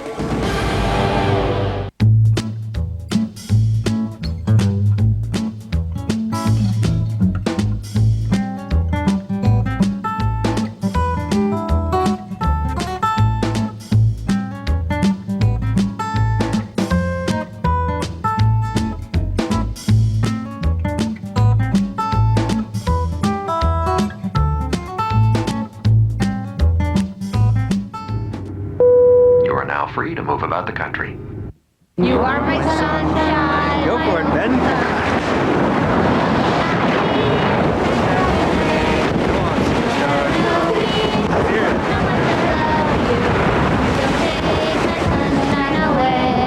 Chevy Blazer. A little security in an insecure world. Dad, can we body surf? Wow, can we? Wait, hold on. Chevy Blazer. Like a rock. Everybody help her or something. I'll race you to the beach. You're not gonna beat me. Hey, don't go in the water. Pat Foley with Billy Gardner in Maple Leaf Gardens. 2-0 in favor of the Blackhawks. 5 minutes to go in the first. Here's the draw. Brown at the near point. Got it around the board. Back of the goal, Morrow. Ethan Morrow forced all the way back to center ice with it. as he had Sundin all over him, and now a whistle on the play. Yeah, I thought he was penalties coming up. Sundin, great pressure on Ethan Morrow, and Ethan Morrow grabbed Sundin's stick all the way to center ice, going backwards, retreating. And the referee, Bill McCreary, right on it. Good pursuit by Matt Sundin. A bit of a hook, so Morrow probably thought that should have been a penalty, but he did grab the stick of Sundin at center ice, and he will be off, and Toronto will be on the power play. And call the cops. Steve Sullivan saying, what a beautiful pass by Derek King, and Sullivan thought he had a goal, and earlier on the power play, the Hawks had a great chance off the face-off. Ethan Morrow gets the rebound, driving to the net, beat 3 Leafs to it. Just couldn't handle the rebound. Curtis Joseph was without a stick. And a good tip by Morrow, planting himself to the front. And Chad Tilger, good job by the Hawks on the power play, getting the puck to the net. Leafs have their first power play chance of the game now. Take it right out. Take it right out. And they've got 37 power play goals so far this year in 52 games. Here's Brian Berard deep in his own end. Gave it to Karpatsev, who shot it to center ice. Sundin got to the line, however, offside is whistled. The Leafs have all the ingredients for their power play. The addition of Brian Berard, he plays the rear guard position with a guy like Matt Sundin, and those two will tangle. Moving up the ice, Brian Berard is really a great, I think, acquisition for this club. He's still a youngster, still learning. With the Leafs, he's only played 10 games, but has 7 points already. And the first thing they said to him, don't worry about your defense. Everybody has complained about Brian Berard and his defense. The way he hasn't played that way. He's an offensive-minded, gifted defenseman. But what they said to him was, listen, concentrate on what you do best. Eventually, the back position will come. Well, that must have been music to his ears. Don't worry about your defense. I think that's great, though. Well, that seems to be one of the keys in this day and age, is to try to find what players do best and get them into positions where they can do what they do best. Here's a centering pass that Chelios broke up, deflecting to the near side. White fought off a check to clear it. Now, talking about that, Pat, if you let a guy play the way he plays, he's going to play it very well. But if you say, listen, you got to stay back and you got to do this, make sure you're own zone, he's going to think of that too much, and it'll take away his best attributes, which is the offense. And that's what they said to him, the Maple Leafs. They went over a lot of things, and they said eventually as games go on, you'll learn more about our system, and you will play strong defensive hockey, but we want you to play up with the puck. Here's Berezin over the line, racing toward the net, cut right in, lost the handle, and then King couldn't find it either. Cote held it in. Now on the far side, the Leafs try to create a chance. A centering attempt for King didn't connect. Came back to the far dot. Here's a shot and a save by Thibault. And the rebound cleared back the other way. Exactly right. Great position by the Blackhawks. Tight to the goaltender. He makes the initial save, and the Hawks are there to clear it. Now back to the goal. A funny hop away from Thibault. Manson able to break up a centering attempt, though. Now the near side, it's held in. No, it wasn't. Tremblay lost it, or Yuskevich, I should say. Yuskevich forced back to his own end by Jansen. Meanwhile, the Hawk penalty now over, and both teams are at full strength. Here comes Sergei Berezin trying to cut in. He couldn't get away from Chelios, and Amati now clears it to center ice. Gilmore steps in over the line, crisscrossing, left it for Amati, centered. Emerson cuts in, shoots. What a save by Joseph. Great passing rush up the ice from the Hawks.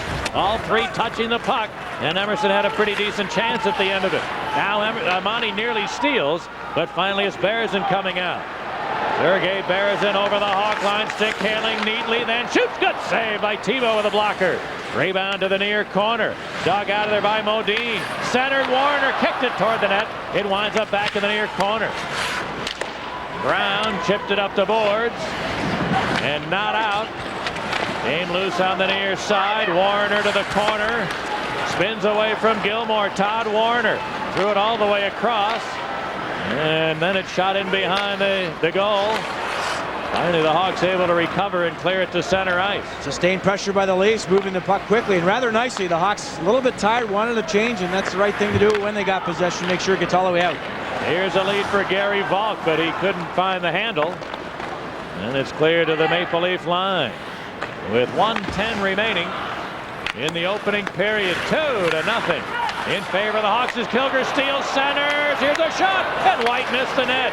Rebound taken by Sundin. And Sundin cleared it to the Hawk line. Chelios there, triggers ahead to Kilger. He's got the line to White, cutting in for Morrow. Centered White, and it just sailed over his stick. And the Leafs now try to start back. Steve Thomas is forced to dump it in.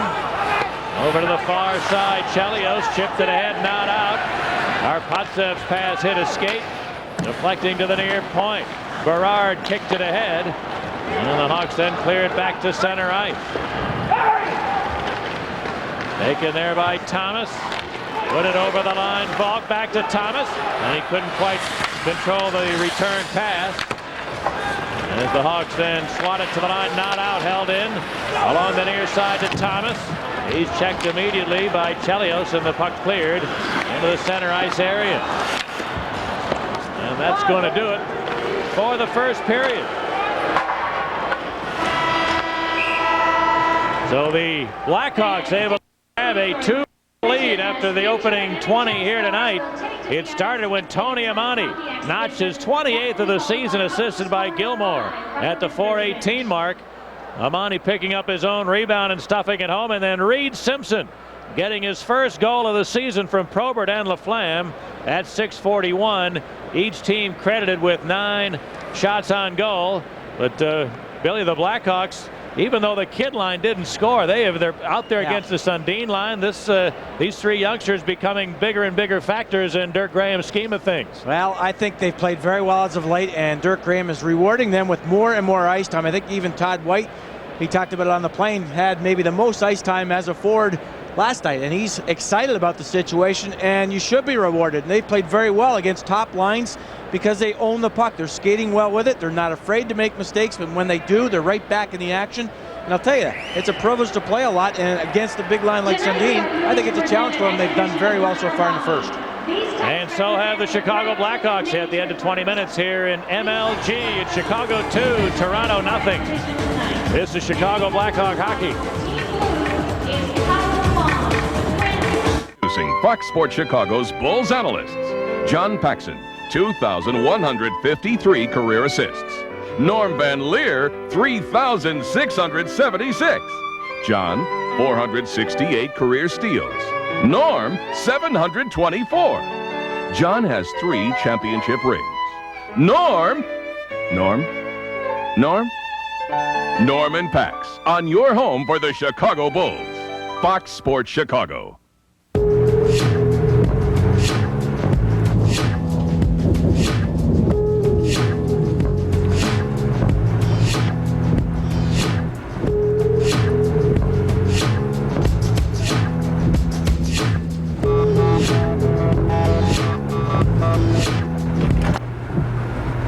That was interesting.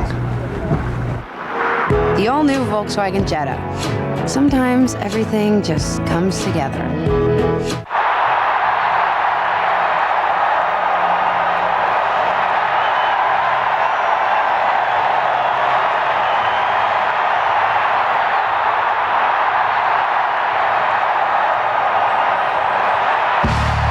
Daily Herald Sports. For sports fans and just plain fanatics. From preps to pros, we've got it covered. The Daily Herald, big picture, local focus. Basketball isn't just for men. Now more than ever, there's something for everyone on TCI. Just look what's coming up on TCI this February. Stella's vacation in paradise wasn't perfect until she met him. Good morning. Girl, if he looks that good with his clothes on. Now she's brought him home Come on, we want to meet him. to feel the heat. I want to know how low did you go? They're gonna put you behind in jail for that. Let's be serious for a minute here. How Stella got her groove back. Tune in. It's all on cable. It's all on TCI. Brighten those dark nights with big savings on lights from Menards. Save on a great selection. This wraparound style light from US Fluorescent complements any room, just $24.75. This recessed fixture is only $29.88. Give any room a new look with a fresh coat of Glidden paint. Spread set and dries to a velvety flat finish that resists dirt and smudges. Just $6.99 a gallon. Beautify your home with big savings from Menards. Save big money at Menards. Welcome back to the game room in Chicago. The score from Toronto after one period, Chicago 2, Toronto 0. And Troy Murray, these Blackhawks are off to a nice fast start today.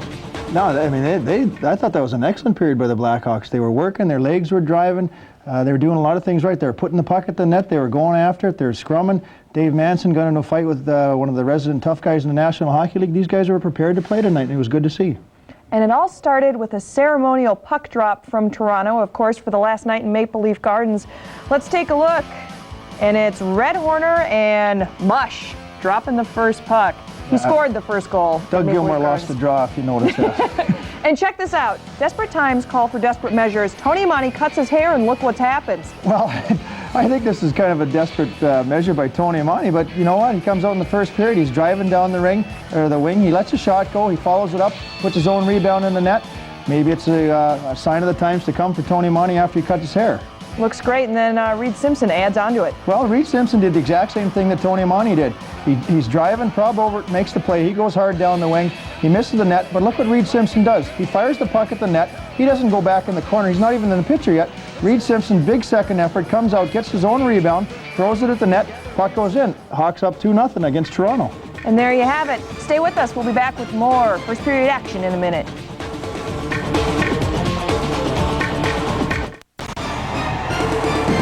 Fox Sports Chicago's coverage of Chicago Blackhawks hockey is brought to you in part by Southwest Airlines. With fares so low, you have the freedom to go places. Your Chicago area Lexus dealer, who invites you to test drive a Lexus today. Discover Car, a cashback bonus award with every single thing you buy. Discover the feeling. It pays. And by Genuine Chevrolet, the cars more Americans trust. Really like to shop. Americans love value.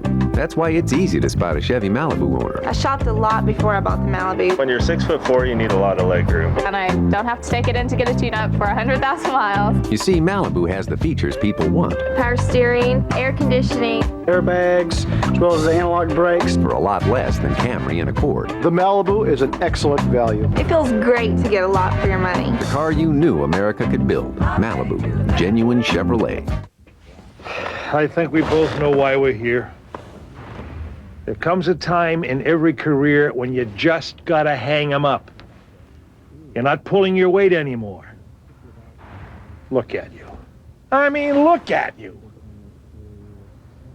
I gotta cut you. Expect more from your credit card. Introducing Discover Platinum. With a new low rate and a cashback bonus award, it pays to discover. Platinum. Call 1-800-DISCOVER. Get out of here. Gotta do it. Go back to the island, boy.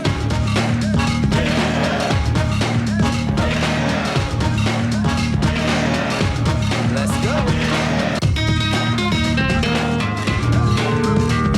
The multiple personalities of Nassau and Paradise Island. Call your MVP travel agency at 1-800-9904-SUN.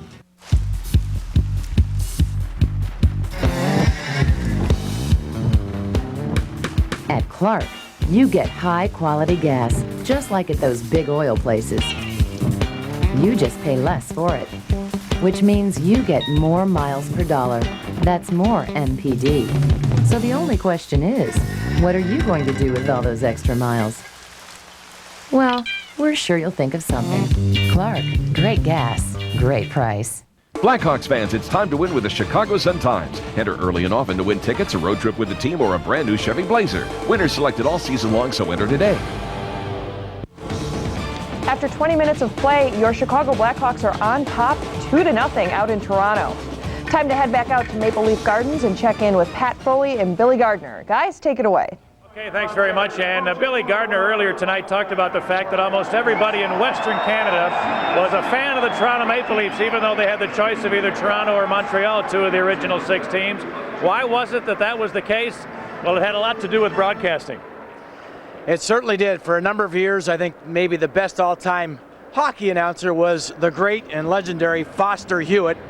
And Foster Hewitt is known for his little walk way up high in Maple Leaf Gardens to the gondola, the famous gondola overlooking the ice surface. And a lot of people were a little bit scared of taking that walk and looking over top of people in the crowd and then getting to the gondola. But Foster Hewitt was a legend, and I can remember, Pat, Saturday night on TV, you'd watch the Maple Leafs. Sunday night, they were always on the road. And the second period would start, and I know we would always take my grandparents home, and I'd stay in the car with my dad, and they went upstairs, and I'd listen to Foster Hewitt. And lo and behold, his son, Bill Hewitt, I think is the best announcer of all time. He did the Leafs games for many, many years, but what a family in broadcasting. Well, they really were, and the gondola itself does not exist anymore in Maple Leaf Gardens. But do you know how it came to be? When the Maple Leaf Gardens was being constructed, Foster Hewitt was the voice of the Toronto Maple Leafs, the voice of hockey really in this entire region. And they talked to him about where he would like to have his broadcast situation set up, where the location should be. And so that he went to downtown Toronto, Foster Hewitt did, to a department store. And he went to the second floor, the third floor, the fourth floor, and each one of these floors he would look out the window. And when he got to a floor that he could see, he said he looked across the street, could see the entire city block across the street, but he could also see a pencil in the guy's pocket across the street. So he said, I can not only see the whole thing, I can see that detail. This is where the gondola should be. So they measured from the middle of the block across the street up to where the window was, and that from center ice is where the gondola actually hang, and that is how that came to be. But he didn't miss a trick. No, definitely not. So, and he really put hockey on the map back in 1952, the first announcer to do a game on TV, and that's 52 with black and white. Yeah, but so Foster Hewitt, a big part of the history here, and not only in Toronto and for the Toronto Maple Leafs, but really for hockey and the NHL in Canada. Probably the most legendary figure in our little corner of the hockey world, the broadcast end of it. So that's a little bit of history from Maple Leaf Gardens. We'll send you back to the historical game room. Ann and Troy are standing by.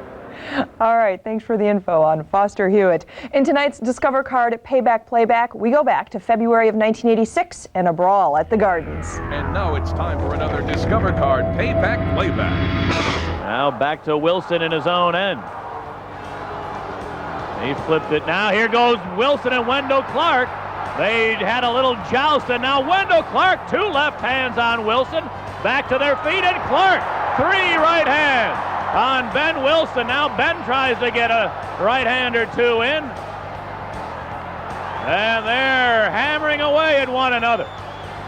Wendell Clark, a hard-nosed rookie, and now he's got the right hand free. Wilson got in a big right there. Wilson's jersey has been pulled right over his head as Ben Wilson and Wendell Clark are standing toe-to-toe and slugging it out. Well, the longer the fight goes on, the better Wilson becomes. Clark got in a couple early, surprising Ben Wilson. But as it progressed, Wilson got some real solid shots in there.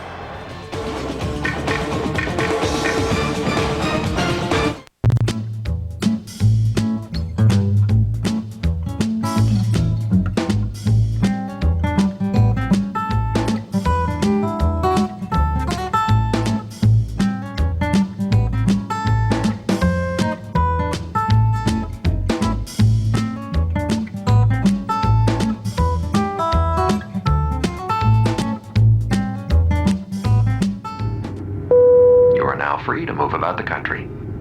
Was fascination,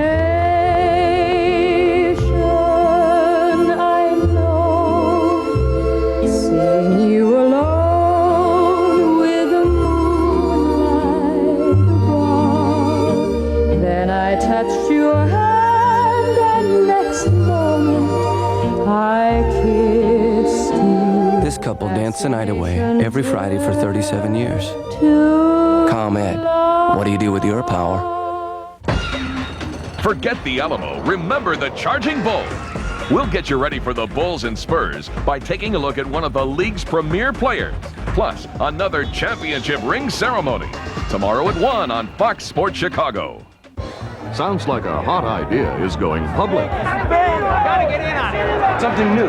Applebee's new. 100% ground chuck. Grill. Beef beer. Beef beer. Give me beef beer. Cheese. Fruit slices. Fresh. Onions. Red onions. Give me pickles. Big one. Toast the bun. Toast the bun. I want fries. You got it. Wanna buy? Buy. Oh, what a price. Buy at Applebee's. New Frank Grilled Burgers. New Frank Grilled Burgers. Don't miss this initial public offering. You belong at Applebee's. Time to get a rush. G-Shock Rush Hour. Crank, racing, jump, mountain biking, motocross, and more. Board Wild, skate, snow, wake, and surf. Extreme Sports, a weekly wrap-up of all the action. Extremists, the most extreme athletes, the most outrageous stunts. Friday, the best of Rush Hour. Now, Monday through Friday at 5 p.m., get a rush with G-Shock Rush Hour. Here on Fox Sports Net. I used to come to Blackhawk games with my father. I loved it. I loved the camaraderie, the electricity of a big night in the city. In a way, everything I know about life, I learned from my father watching the Blackhawks. It can all be summed up in 2 words, 2 simple words that ring over and over in my memory. Detroit sucks! Detroit sucks! It's good times.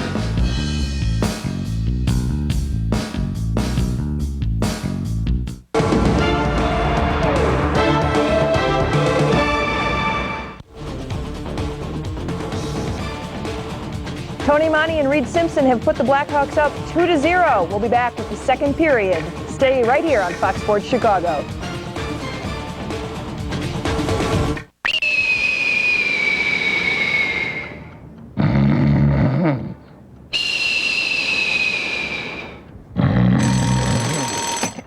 For the earliest delivery to the most U.S. cities, call 1-800-PIC-UPS. The first front-wheel drive minivan in America. The first to offer dual sliding doors. The first with roll-out seats. A minivan that since introduction has offered more innovations than any other. The new Dodge has a passion for bringing the future into the present and then making it affordable. With up to $1,000 cash allowance on Dodge Caravans. The future is waiting. See the friendly Dodge dealer near you for this limited time offer.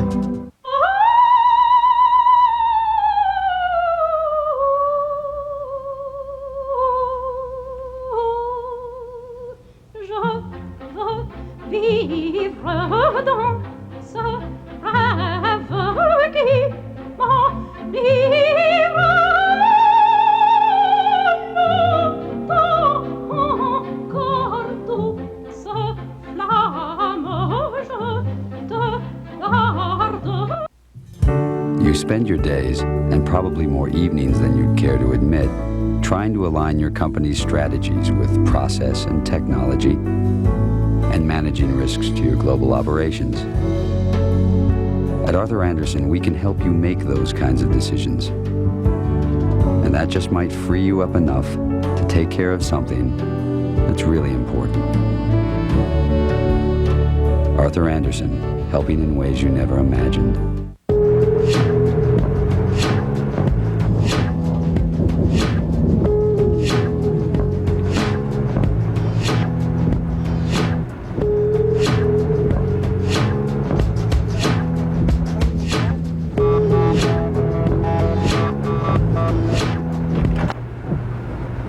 That was interesting.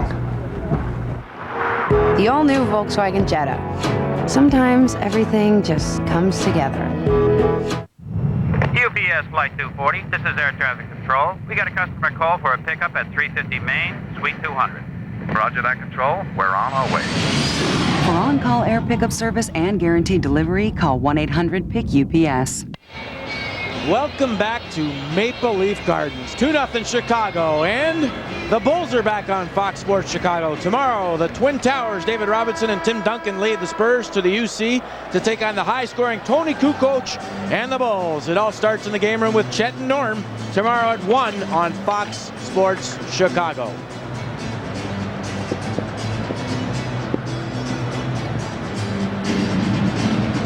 Tony Amani with his 28th. And I'm sure happy. Now what's he going to say? Well, I need to keep my hair short all the time.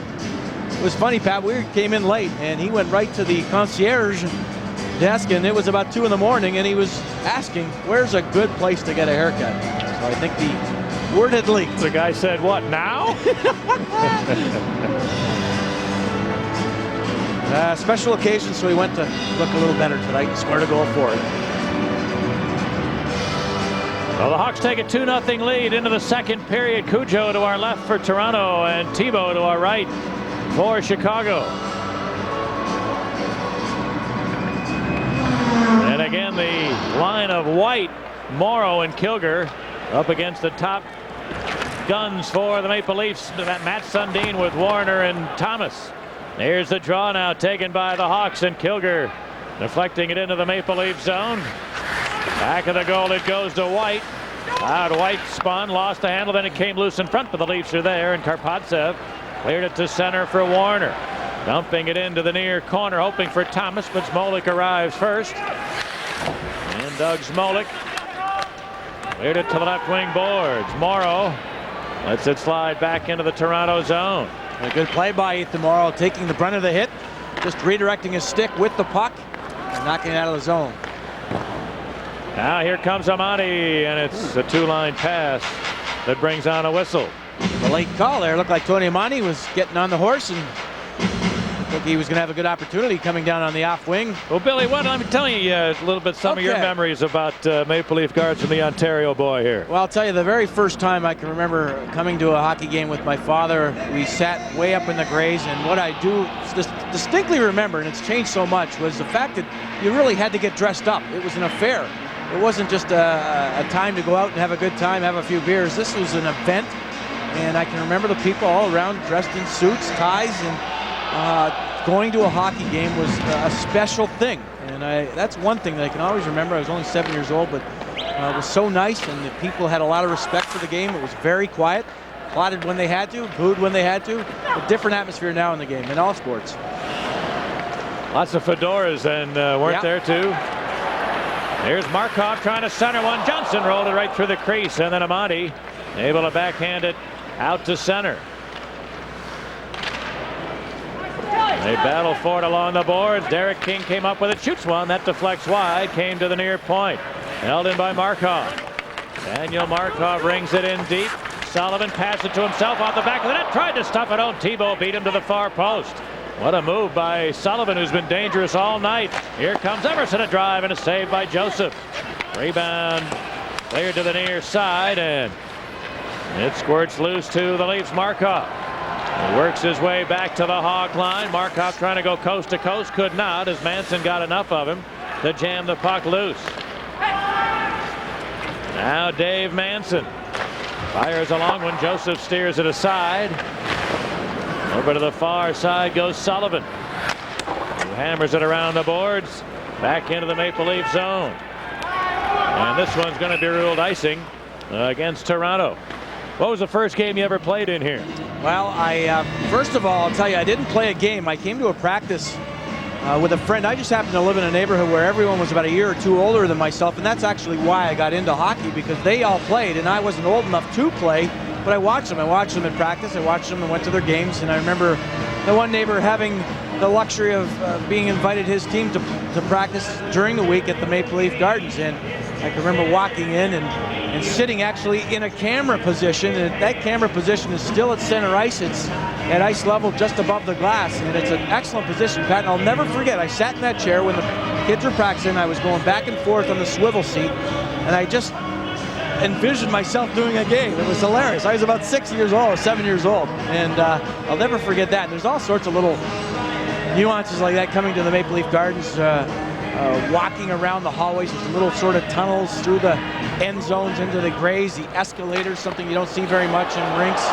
Oh, a face-off win for Olczyk. A great win went right to Daze, and he fired a low, hard shot, but Joseph alertly was there. Now Modin the other way. In on Smolik. Modin trying to cut in. Smolik knocked him down behind the goal. And it's jammed loose to the near side. Brown taken down, a penalty coming up against Toronto. Korolev with a little bit of a grab on Brad Brown. The Hawks trying to jump out of the zone. Maybe would have been able to catch the Toronto Maple Leafs in a good position going up the ice. The Hawks would have been, and Korolev with a little bit of a grab from behind. Smolik and Modin. Modin goes down with Smolik. Good back checking by Jean-Yves Leroux. And then the hook on Brad Brown, and that will be a penalty. So the Hawks will have a good power play opportunity. Ahead Olczyk earlier, though, and a great win. Straight back. Eric Daze in perfect position for the quick shot. And the puck actually crept over the shoulder of Curtis Joseph. He wasn't aware of where it was, and luckily Sylvain Cloutier right there. A great hard shot by Eric Daze off the nice win by Ed Olczyk on the faceoff.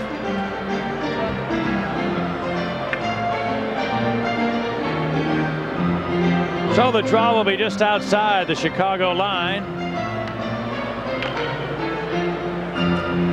As the Hawks have Emerson, Amati, and Daze in front of LaFlamme and Gilmore. Here's the draw. Taken by Gilmore deep in his own end. Gilmore weaves to center, and now it's dumped into the Leaf zone. Comes to the near corner. All three Hawk forwards you could put a blanket over as they try to jam it loose. And it's held nicely by King for Toronto. I like that, though. That's something they have to start doing more of. Not having one guy or two guys battle for the puck. If there's a couple of opposition players in the corner, they have to outman them. That's what power plays are all about. And Nelson Emerson right in there to try and help Eric Daze. And Nelson Emerson, Tony Amani, good play in the corner. They just weren't able to pull the puck out, but at least they'll have an offensive face-off. It doesn't go down the other end and regroup. Here's the draw to Emerson. Fires! Oh, what a save! Rebound, Amani! Another save! Rebound! Shaw! What a save was made by Berard! Doug Gilmore, I thought, had an open net, and Berard knocked it away. What a play he made after two great saves by Joseph. Now back of the goal. Gilmore tucked it in. He scored! Doug Gilmore from the side of the goal trickled it barely over the line. After being denied moments earlier, the killer comes through. It's 3-0. Terrific power play. Plenty of opportunities on the face-off win. The Blackhawks getting good shots. Solid wood and big rebounds from Curtis Joseph, and the defense of the Toronto Maple Leafs not able to move anyone from the front of the net. Doug Gilmore with a couple of whacks. It looked like he had one, maybe let up a little bit, but the play was kept alive by Gilmore and Eric Daze. Tony Amani with the puck, sorts out the situation, takes his time and fakes a shot and goes down to Gilmore, but the rebound off the quick boards here at Maple Leaf Gardens, and Gilmore luckily stuffs it in, and it just got over the red line, barely, maybe an inch or two. A late call actually by Bill McCurry, didn't put his hand in the air. The puck just went over. Brian Berard there trying to fish it out, but definitely a big goal for the Hawks. Gilmore's 13th of the year from Amati and Daze at 3:11. And it is a power play goal for the Chicago Blackhawks. Here come the Leafs now. Sullivan cleared it over the Hawk line. King, a shot never got by Chelios. And now Simpson brings it back along the boards, eventually to center ice. Taken by Sylvain Cote, who moved it ahead to Johnson. He dumps it in. Chelios checked along the boards, lost it to Johnson. He shoots. It deflects in behind the goal. And a centering pass hit the skate of Chelios. Taken now by Derek King. He centered it. Johnson chipped it in front, tipped right through the goal crease. Might have gotten a piece of the post. Rebound came to the near side. And the Hawks, Probert able to work it loose. Taken by Janssens. His pass deflecting along the far board, and the Leafs able to dump it in. Now LaFlamme mounted off the glass back into Maple Leaf territory. It'll be icing against Chicago. It's early in the second period. 3-0 Hawks. This is Chicago Blackhawk hockey. You know, I've played in the U.S. and Canada, so I've got friends all over. That's why I use 10-10-220. It's only 99 cents up to 20 minutes and just 10 cents a minute after that within the U.S. or to Canada. So when I call my buddy Phelan here in the States, or my brother in Canada, it's just 99 cents all day, every day. With 10-10-220, all your calls can be under $1. Hey, little brother, go long. Falls for it every time. Hey! Hey! The first truck of its kind with 4 doors. Overall, the most powerful line of full-size pickups on the planet. The first to offer 10-cylinder power. The first in the world with styling like this. The new Dodge has a passion for bringing the future into the present and then making it affordable with an exceptionally low interest rate on select Rams. Or $1,000 cash allowance on a Dakota. The future is waiting. See the friendly Dodge dealer near you for these limited time offers.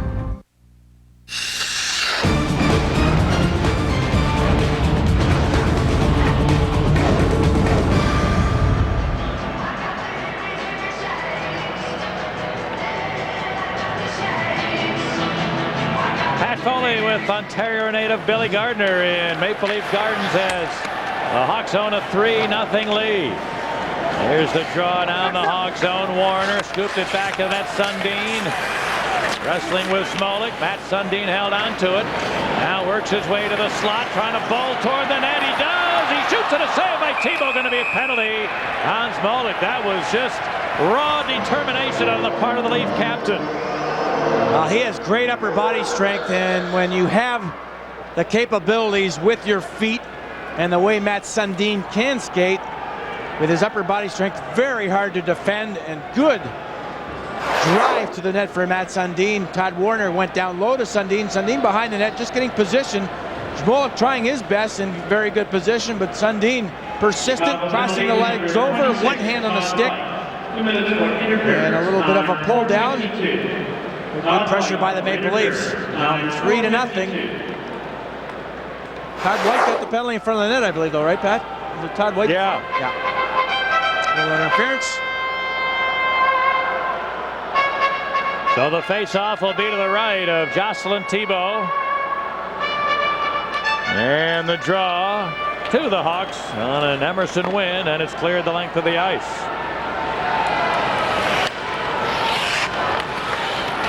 Dmitry Yushkevich put a pass between teammates, and it's stolen away by Amani. The Leafs will have to chase back.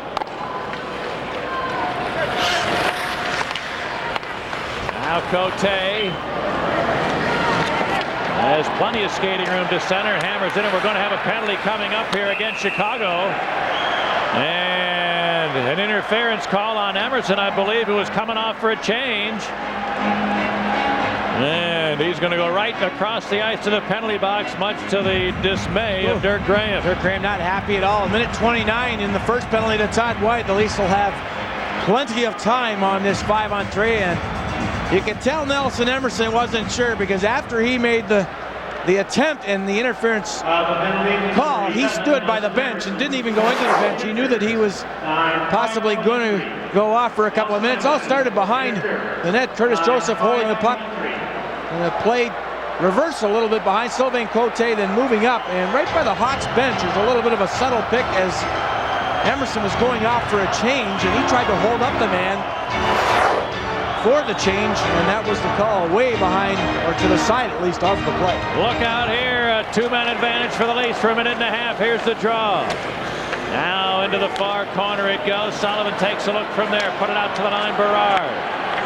Ryan Berard to the deep slot, put it to Karpovtsev, fake side of the net, center pass, broken up, didn't get to Sundin. Good play by Chelios, and then Gilmore cleared.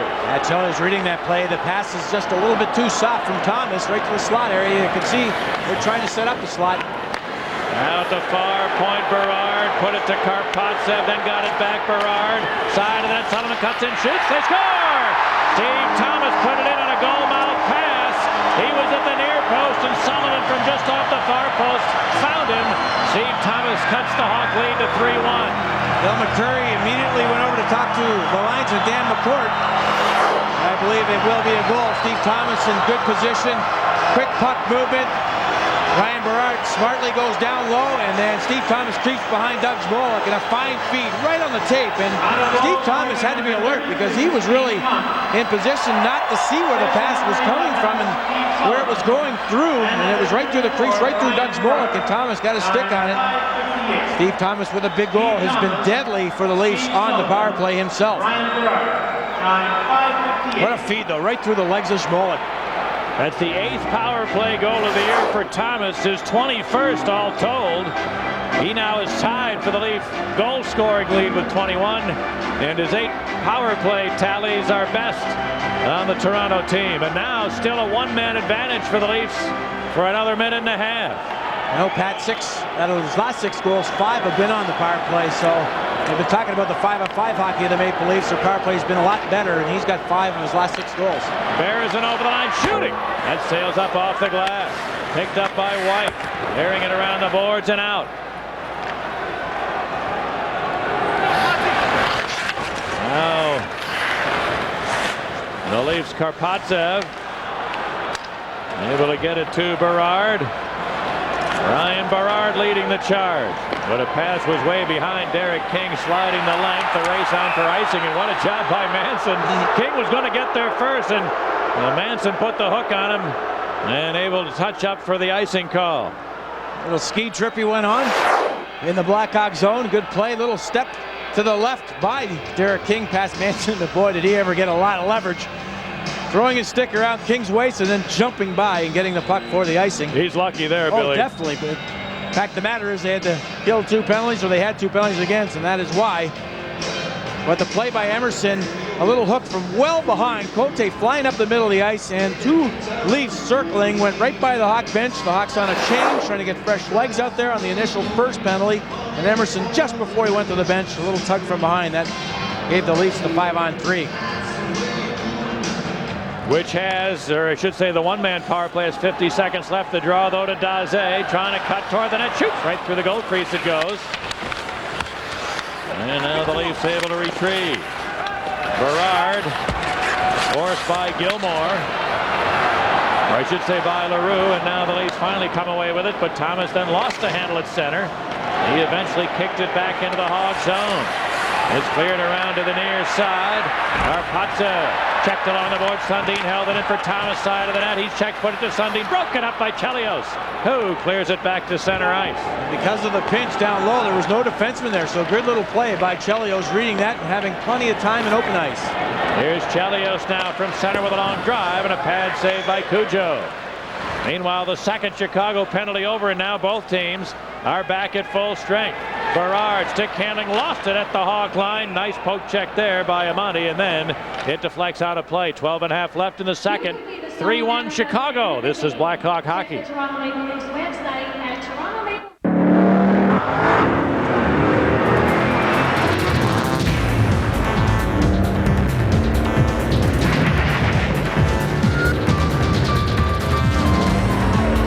With a 300 horsepower V8 and Formula One inspired E-Shift, driving the Lexus GS400 is always fun and games. New record. Good race.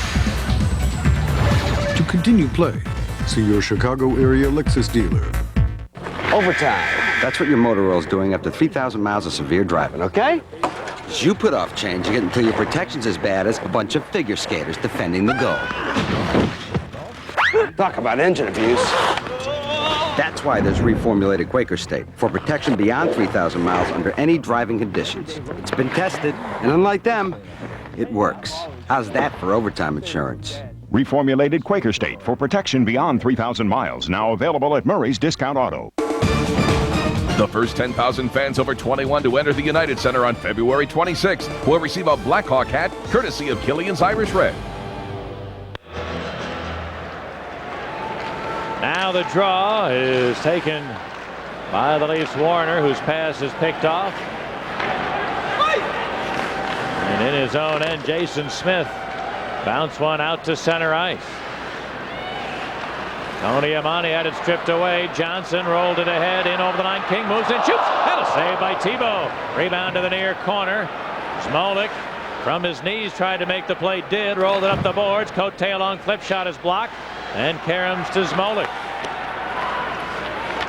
And it's cleared out to center for Gilmore. His pass deflects. And Toronto's Cote put it to Warner. Speeding over the Hawk line. Center one. King right in. He scores. Derek King. There's going to be a delayed Hawk penalty called. Interference off the play. Then King walked in and scored. It's 3-2. The Leafs are definitely picking up their speed, and they're starting to penetrate and get on the Hawks defense. What a great passing play. Derek King with a beautiful move out of the zone that I mentioned earlier. The Leafs love to have time and move up in the neutral zone. Their defense will jump up in the play. A nice little feed by Warner all the way across Derek King with a nice little move to the forehand. Jocelyn Thibault committed, went down right on his stomach. And Derek King was able to hold on to the puck and just go a little bit further than Thibault, and it actually shoveled right over the stick of Thibault, up over the head and into the back of the net. Big goal for Toronto. So Derek King from Warner and Cote at 8:15. And all of a sudden a 3-0 lead is now just 3-2. as it's dumped into the Hog zone. Allison rolled it along the boards. Kilger picked it up and bounced it to the neutral zone. Ethan Morrow steams into the near corner with it. Turns there. Morrow takes a look. Centered one. Bounce right toward the net. And Cujo made the save.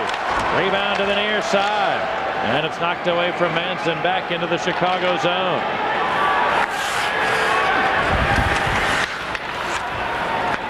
Now Manson ahead for Morrow on left wing. Manson got a jolt after he made the pass from Domi. And now it's dumped into the Leaf zone, and Kilger hustled to save icing. Then a pass deflected right to the goal crease, but the Leafs come away with it. Ty Domi shot it to the Chicago line. Chelios, able to squeeze through a couple of checkers, rolled to the head. Daze over the line, shoots, and it was fought off by Cujo. Rebound, Olczyk, diving save by Joseph. Curtis Joseph, 2 tough saves. Now Olczyk a shot, hit somebody in front of the net. Rebound to the Leafs, and Markov able to bounce it back the other way. It'll be icing against Toronto. And this, Pat, has been the hockey the Leafs have played wide open, and the Hawks now with only a 1-goal advantage, but coming right back at the Toronto Maple Leafs because they know that they'll get their opportunities. And a good shift from Daze, Olczyk, and LaRue getting 2 chances. Good play by Chris Chelios through the neutral zone. Looked like he was dicing a ham. Went by a couple of players with the puck on his backhand, trying to get to the forward position, loses control, but gets it right back and throws it up. Nice little feed, Daze with a quick wrist shot, and it handcuffs Joseph, not able to hold on. Olczyk follows up with a good backhand, and then Olczyk going back to the middle, intercepts the play, and takes a wrist shot, and I think that may have hit Daze, but a good shift for the Blackhawks after the goal against. Here's the draw to Smolik, a long shot that missed the target. Rebound to Sullivan. Steve Sullivan comes racing to center, was checked and carried on by Berard. Sidesteps a hit, gains the line, centered. That deflects, and White cleared it back the other way. We're now halfway through the second period. 3-2 in favor of the Hawks. Big hit at center ice. An open ice jolt delivered by Brown. Not a bad guy to hit either. That Sundin just with his head down, and Brad Brown, perfect timing. Now the Hawks, White bounced it in. Kilger racing in, bouncing puck, still trying to get it to settle down. Now he does. Kilger leaves it back of the goal for White. Centered one, just missing Probert. And now the Leafs, Berard recovers. Clearing it up the near board, Thomas. Bounce it to the center ice area. And the Hawks dump it right back in. Joseph rolled it to the far corner. Jansen's in there after it. And it knocked away around to the near side. And Thomas bounced it to the Hawk line. Mark Jansen's works back into the Leaf zone. Threw it in behind the net as the Hawks need a change. Now Derek King at his pass deflected center ice. Picked up by Gilmore over the line, spins, he left it, here comes a drive. That never got through as Simpson let it go, but Karpatsev made the block. And Derek King gloved it out to center ice. Here's Johnson on right wing, carrying to the line. Got spun around and lost the handle. And Emerson was checked along the boards at center. Now Doug Gilmore with it. Put it to the far side and a 2-line pass. Accepted by Amandi. And the pace is picking up and the tempers are getting a little shorter, Guardsy. No doubt about that. And with the pace and the tempers getting up, a lot of miscues on passes. So that's why the scraps are starting to happen. Everybody calming down for the moment with 8 minutes to go in the second. Hawks 3, Leafs 2. This is Chicago Blackhawk hockey. Monday on G-Shock Rush Hour. Witness the extreme world of cycling with BMX, freestyle, jumping, and more. Get a rush with Crank. Mondays on G-Shock Rush Hour. Right here on Fox Sports Net.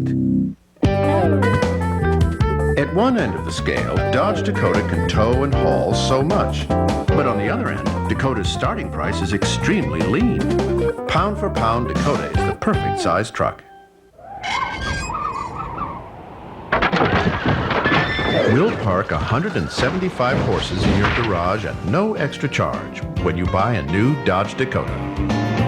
So giddy up to the friendly Dodge dealer near you. On the next Bull Sox Underground, the Southsiders are really heading south. Spring training is coming up, and the Sox are packing for Tucson. All that and much more on the next Bull Sox Underground. Southwest Airlines, with fares so low you have the freedom to go places and do things you never thought possible.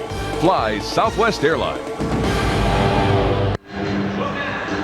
8:15 remaining in the second period, halfway through the last game ever at Maple Leaf Gardens. It's been a pretty good, entertaining game, especially for the fans.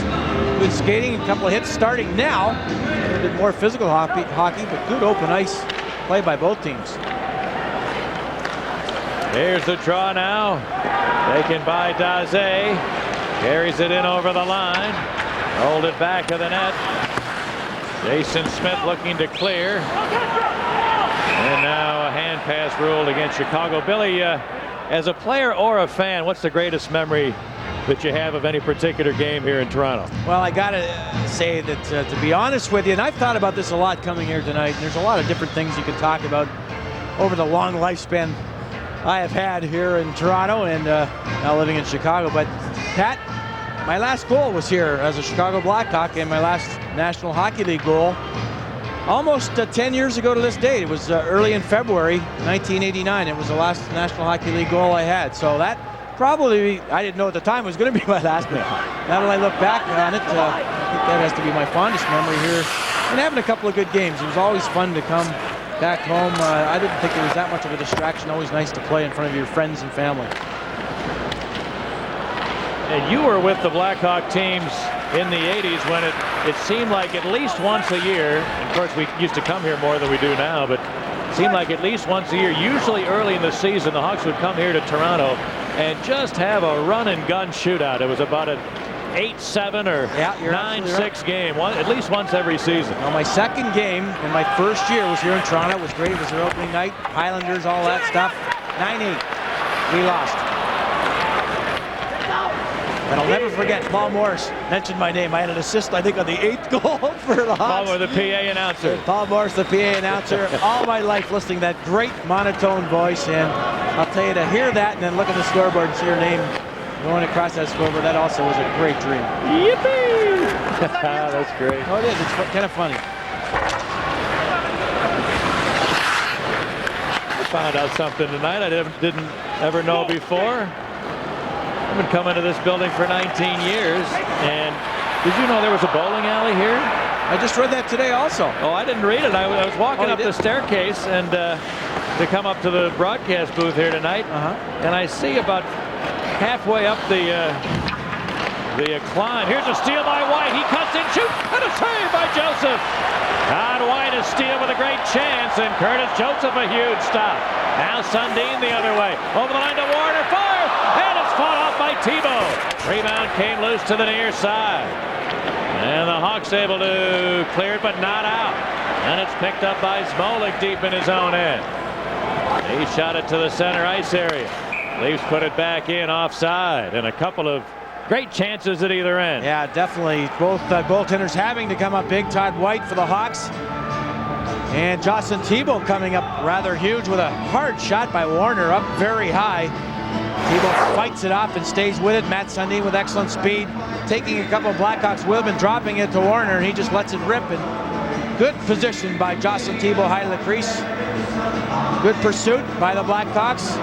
Chad Kilger, and who's right there? Todd White. To intercept the pass by Thomas, gets the shot off. Maybe a little bit of a slash from behind to get onto the stick of Todd White. So not the wood that he wanted. He tried to go beneath the goaltender and between the legs of Joseph. Joseph went down, made a good save also. So you ever roll 300 here? I never knew there was an alley, and there isn't now, but I'm walking up the staircase, and there's a door open on the side there, and I looked in. There's a big room there. It looks like a storage room now, and the fellow's sort of guarding the door, and looked like he was here since the opening of the building too, but a fine gentleman. And I asked him what this room was for. He said, oh, it's storage now, but that used to be the players' bowling alley when the When the rink first opened, they put a couple bowling lanes in for the players to use. Here's a steal by Janssens now. He tried to center, and Probert was too well covered. And Derek King was checked, couldn't get it out. Put the hook up on Simpson, going to get a penalty. Here's a shot, and a save by Joseph. Rebound, Probert, side of the goal. Probert takes a look, centering. It's picked up now by Manson, who shoots. That's blocked. Leafs control, whistle sounds. Hawks to the power play. Excellent shift, plenty of opportunities. Bob Probert with a terrific little pass through a lot of traffic, just missing Mark Janssens late on that thrust with the man advantage. Jocelyn Thibault had gone to the bench for the extra attacker because of the delayed penalty. Derek King losing the puck. And how many times have the Leafs given up the puck in their own zone? Quite a few. Big hook from behind on Reed Simpson. The call was made, but the Blackhawks kept possession, had a couple of opportunities. Reed Simpson trying to get the puck down low. He does so. Bob Probert with a good backhand. He caught Joseph leaning to the left off his post. Joseph just got enough of it, a piece of it, and then it hit the side of the net. So the Hawks power play looks pretty good tonight against a Leaf penalty killing squad that really has not been that good at all this year, and they don't like the fact that they're not that good. They're trying to pressure a little bit more, and the Hawks have caught them maybe pressuring too much, getting them out of position. Now the draw in the Leaf zone to the near point. Emerson tapped it ahead to Amati. Side of the goal to Gilmore. Walks in behind. Now Gilmore takes a look. Tried to center. It's kicked right back to him. Gilmore tried to slip it in front again. And again, it never reached Daze. And the Leafs are able to clear.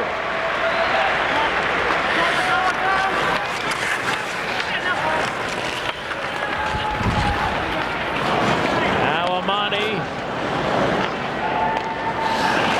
Not help from Laflamme, whose pass is stolen by Korolev. Back in over the line, going to look for a ball. Now Korolev, he held it all the way behind the net. And finally runs out of time as it's taken away by Gilmore. Gilmore's feed broken up at center. Johnson the other way, steps in over the line, moves in, shoots. Good save, Thibault, rebound. Johnson knocked down by Gilmore, who saved a goal. Oh, if Johnson gets that rebound, he's got to tap in with Thibault down and out. And Doug Gilmore saved a goal. And the Hawks are offside at the other end. Leafs did a snappy job of changing on the fly. And they were just able to get onside because of the change. Actually had a little bit of a man advantage, although they are short, but they had 5 guys on the ice. Johnson with good speed. A good wrist shot up high again on Thibault, and then there with a long reach, and Gilmore to the rescue with a solid body check, taking Johnson right off the ice. He was stretching across the top of the crease trying to get his own rebound, and Gilmore came to the rescue and just got enough leverage, plus the stick of Thibault being down, put Johnson in the ice. But a good change, a smart change by the Leafs. They actually had an extra guy on for a bit, even though they're shorthanded.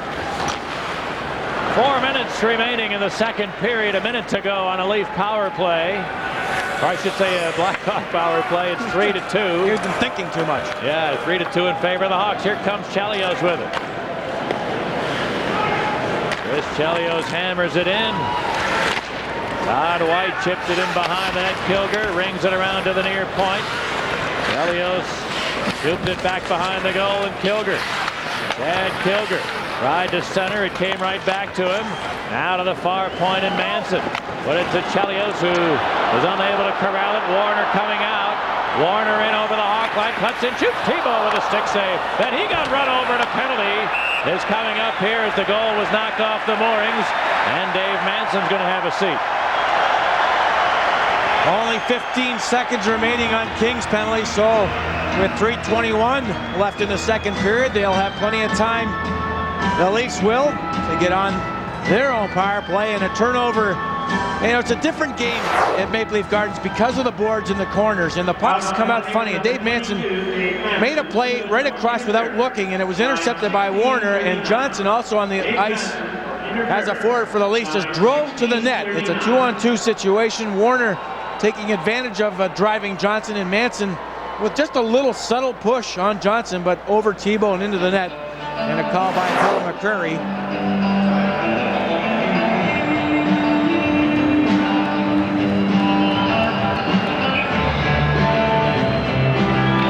Face-off will be to the left of Jocelyn Thibault.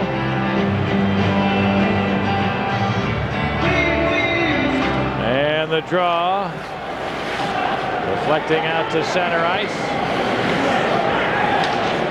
Now taken by Olczyk, steps over the line. He moves to the net, then tried to center, and that's picked off. Cote moved it ahead to Thomas, whose pass is broken up. Now the Toronto penalty over, and the Leafs are on the power play. As Berard rolled it ahead. Thomas trying to center, but nobody home for Toronto. It winds up back in the neutral zone. Berard dumped it in. Taken by Smolik, and he deflects it out to center. 2-on-1. Olczyk with Amani over the line. Olczyk in for Amani. Drive. Cujo got a piece with a glove. Now Amani in the far corner. Had his stick taken out of his hands. So the Leafs are able to recover it. Here's Sundin, their leading scorer. He steps over the Hawk line. Left it for Sullivan, who put it to Cote. He shot it into the near corner. Now Sundin along the boards with it. Back to the line, Cote. Gave it back to Sundin. Sundin on the near side. Trying to center, one, it deflects right in front. And swept out of the goal crease by Thibault. To the far side, Amani battling hard. Won the puck and he cleared it. What a great persistence by Amani. Had to be tired, been on it for a long, long time, but using his upper body strength, pushing away Sullivan, getting the puck all the way down. Great effort. Half a minute for the Leaf power play. And here comes Berezin over the line. Sergei Berezin stick handling all the way to the near point. Now scooped it around behind the net. Korolev's there. To the near board, King. Derek King takes a look. King hanging on to the corner. Korolev put it back to King at the dot. He shoots right on. Thibault stopped it. Rebound. Big scramble in front. Gilmore jammed it loose. And the Hawks chop it out of there. And the Chicago penalty over now. Both teams are back at full strength. Now Smolik. He'll flip it back into the Toronto zone. It'll be icing against Chicago with a minute remaining in period 2. It's 3-2 Chicago. This is Blackhawk hockey.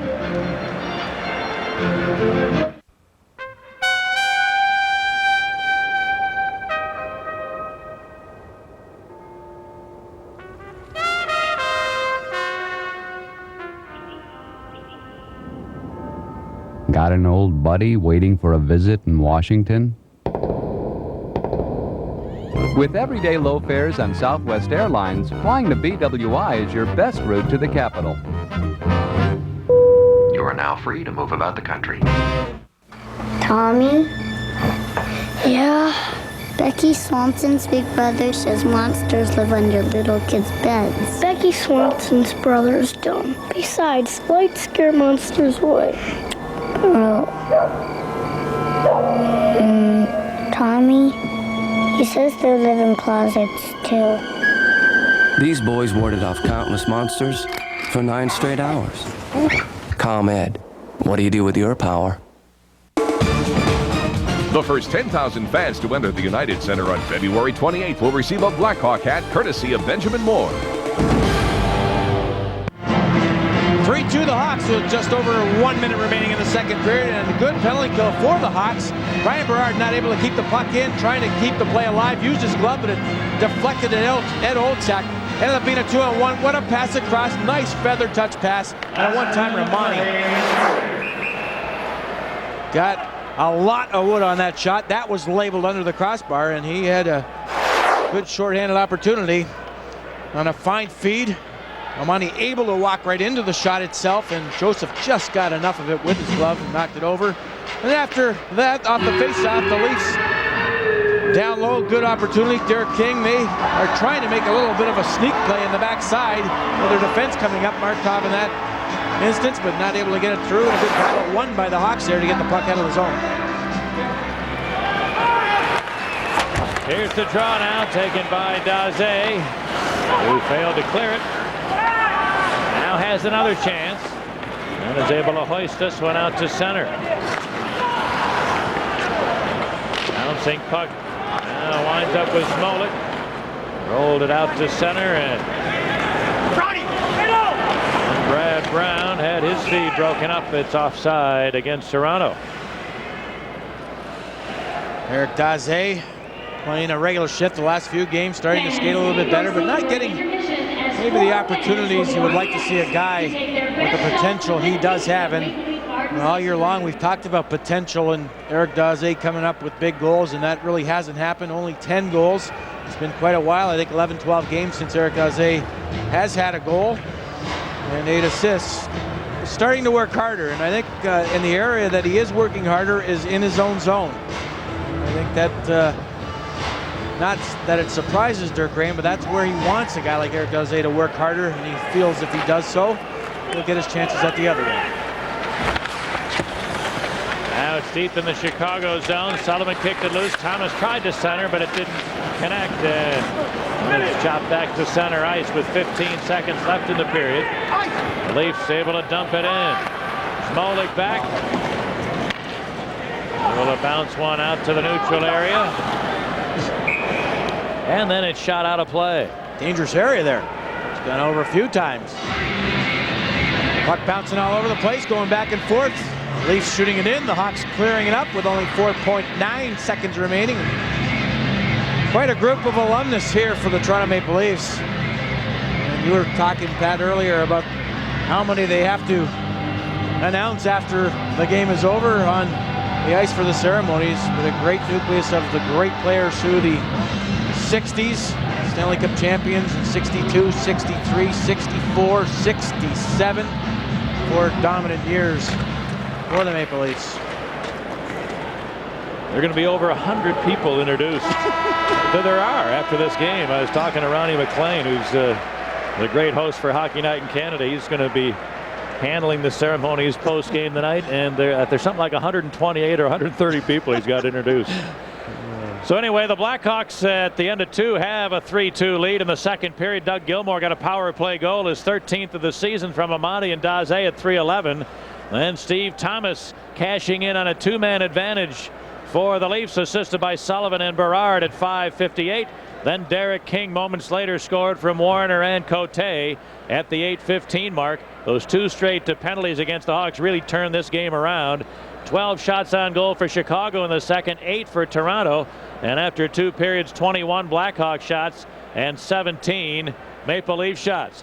It was a good thing the Hawks had a 3-0 lead when those 2 straight penalties were called. The second one certainly suspect in the minds of the Blackhawks, Billy. And it really hurts having a 5-on-3 with the Leafs and their power play. And as you mentioned, it turned the game around because the Leafs were able to control the play, and some things never changed. The Hawks have struggled penalty killing. And the one difference in the second period was, and you mentioned it, maybe a little bit sarcastic, they did get a power play goal, and what a difference that was to make it 3-0. So a pretty good second period, though. Overall, I like the way the game is. I like skating games, and this is one of them. We're through 2 in Maple Leaf Gardens. The Hawks 3, the Leafs 2. This is Chicago Blackhawk hockey.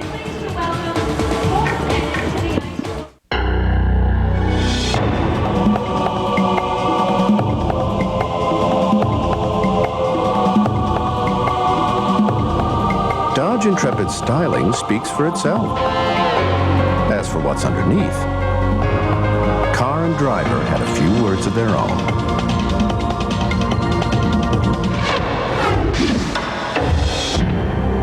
Get a well-equipped Intrepid for $20,495. Gotta do it. Go back to the island, boy.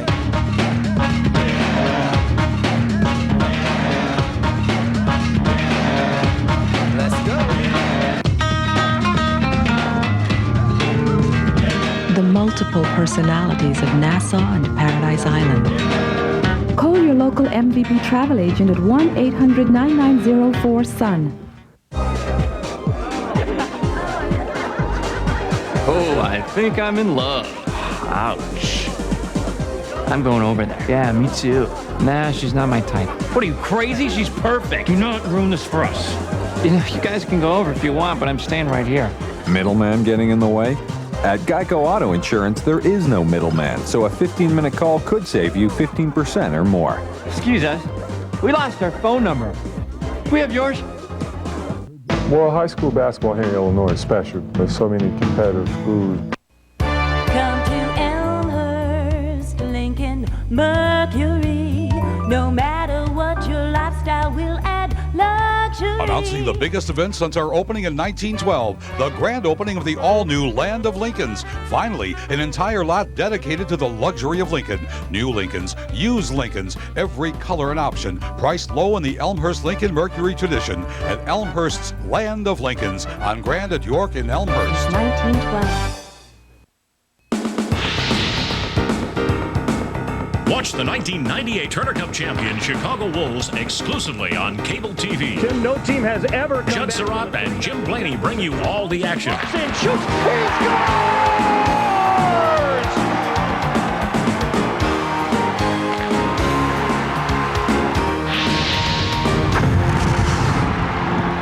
The Wolves host the Orlando Solar Bears Sunday afternoon at 3. After 2 periods, the Blackhawks still lead. The Maple Leafs have closed the gap. It's now 3-2 at Maple Leaf Gardens.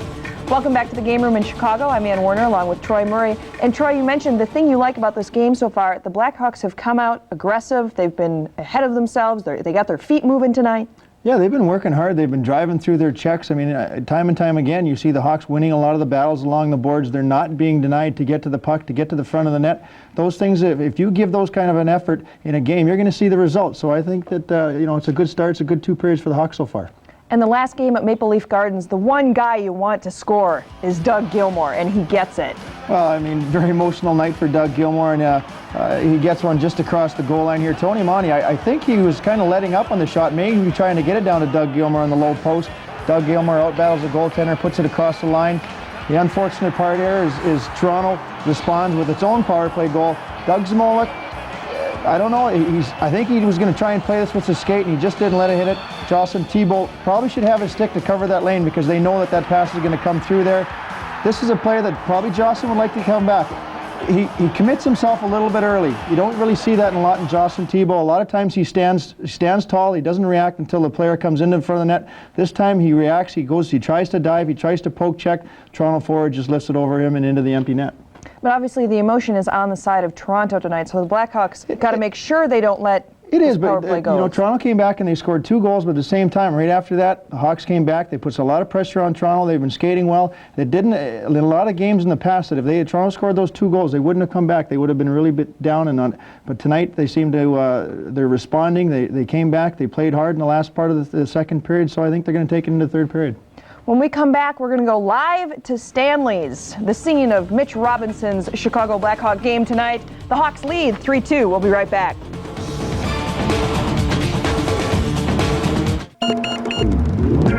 Sorry.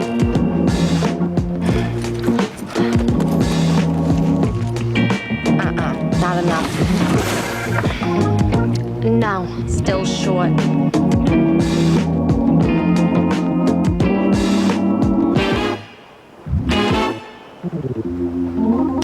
For the great taste that will fill you up and never let you down. Paper or plastic? Paper. Make it a Bud Light. Guys, need a receipt? One magical shot after another. One team driven by destiny. One glorious memory. DePaul basketball. That was then. This is now. Meet the new face of DePaul basketball. DePaul St. Louis next Saturday at 1 on Fox Sports Chicago.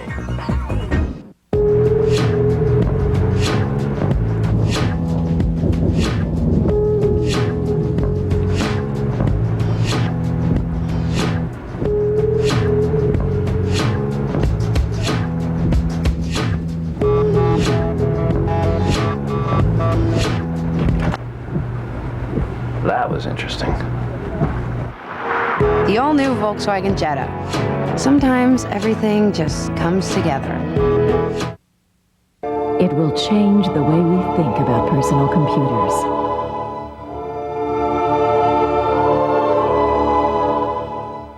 It's the new Windows upgrade that makes PCs faster, more powerful, and easier to use. It adds dozens of essential new functions to Windows. It makes your PC safe and secure. It gives you stunning new technology, PC Magazine calls it one of the coolest accessory packages anyone has ever seen. We call it Gizmos 98. It makes Windows better. And it made this commercial. Gizmos is just $49.95 at Best Buy, CompUSA, Electronics Boutique, or call 888-888-PLAY. The broadcast rights of this game have been granted to Fox Sports Chicago. Any reproduction or other use of this game without the consent of Fox Sports Chicago or the Chicago Blackhawks is prohibited. Welcome back. The Chicago Blackhawks lead 3-2 after 2 periods. The place to be watching the game tonight is at the corner of Lincoln and Armitage. Let's go live to Stanley's, where Mitchell Ari Robinson is standing by. Annie, take it away. it's a wild night here at Stanley's. Deanna Brooks, Miss May, and it's our time for our Playboy Playmate profile. And we're playing 5 questions with you, Deanna. Okay. You ready? Yep. Here we go. What's harder to prepare for? The Playmate Pajama Party video, personal appearances in a bar with a bunch of sweaty Blackhawk fans, or telling your parents you were in Playboy? Telling my parents I was in Playboy. All right, then. Next question. Which hockey aspect best describes you, Deanna? Is it scorer, neutral zone trap, or body check? Body check. No hesitation. Number 3, what's been your most embarrassing moment since you've been a Playboy Playmate? Oh, the LA cops, they like circled us when we were doing the Playboy pajama party and we were all naked in the pool. It was like, then they turned their siren on. LA cops. Go figure, huh? All right, 4th question. Ideal evening. Beer and the Blackhawks, wine and dine, or dance and romance? Beer and the Blackhawks. Let's get a little cheer for that. Last one for you, Deanna. You're a former banker. Would you invest in a Blackhawks win tonight? Well, if I remember correctly, the Blackhawks were the first team to win at the Maple Leaf Garden. So yeah, I will do that. Bank on it. Deanna Brooks, she is Miss May, Playboy Playmate. We're at Stanley's, getting ready to give away the grand prize. Not bad, you remembered your lines pretty well. Thanks. Back to you, Annie. Mitch, stay away from the LA cops. All right. They're having a good time at Stanley's, corner of Lincoln and Armitage. Head on out there for the 3rd period. After 40 minutes of play, the Blackhawks lead 3-2. We'll be right back. Stay with us. This is a game. This is IHSA Sportsnet. IHSA Sportsnet. We get the games. You get the picture. Sunday mornings at 11 on Fox Sports Chicago. Sounds like a hot idea is going public. Gotta get in on it. Something new. Applebee's new. 100% ground chuck. Grill. Beef beer. Beef beer. Give me beef beer. Cheese. Your slices. Fresh. Onions. Red onions. Give me pickles. Big one. Toast the bun. Toast the bun. I want fries. You got it. Want to buy? Buy. Oh, what a price. Buy at Applebee's. New Frank Grilled Burgers. New Frank Grilled Burgers. Don't miss this initial public offering. You belong at Applebee's. Your days of pushing me around are through. I got a better offer and I'm grabbing it. They even offered me a bonus. Can you even say that? Bonus. Bonus. Knock, knock. Who's there? A bonus. Expect more from your credit card. Introducing Discover Platinum. With a new low rate and a cashback bonus award, it pays to discover Platinum. Hello, bonus. Speaking. Home, home on the range, where the deer and the antelopes roam. This man entertained his wife for 20 minutes. Oh, son of a ComEd, what do you do with your power? Next up, diversity. Well, high school basketball here in Illinois is special. There's so many competitive schools that truly have helped me in so many ways. And it's instilled in me that mental toughness. When you're coming from the neighborhoods and the playground and you're playing here, if you don't come with that toughness, then you'll be talked about, they'll run you off the court. That experience alone playing in Chicago got me to where I am today.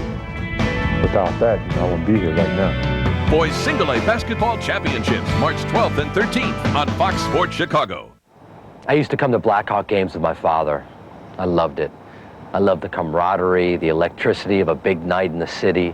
In a way, everything I know about life, I learned from my father watching the Blackhawks. It can all be summed up in 2 words, 2 simple words that ring over and over in my memory. Detroit sucks! Detroit sucks! It's good times.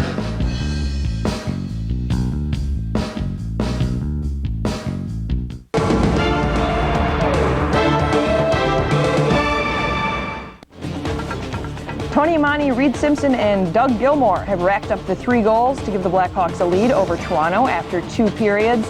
And Troy, we're lucky the score is 3-2 because Toronto had a few other near goals. Well, I think twice in the first period, Toronto hit the post, and actually it was the same guy. Steve Sullivan hit the post both times. Here, he just lets go a rocket, a little pull and drag, slap shot. He thinks it's in, but Thibault, I mean, I don't think he even really had a chance on that. That was just a rocket by Steve Sullivan. I mean, and it's a good sign for the Hawks tonight that 2 times that Toronto's hit the post, the puck didn't go behind Thibault. Look for good things in the 3rd period from the Blackhawks. 20 more minutes to play in Maple Leaf Gardens. Stay with us. The Hawks want to hang on to this lead and get a win on the road. 3rd period action coming up. Blackhawks Hockey is brought to you in part by Applebee's Neighborhood Grill and Bar with 28 Chicagoland locations. The Daily Herald, Big Picture, Local Focus. The Islands of the Bahamas. It just keeps getting better. And by Geico Direct, the sensible alternative.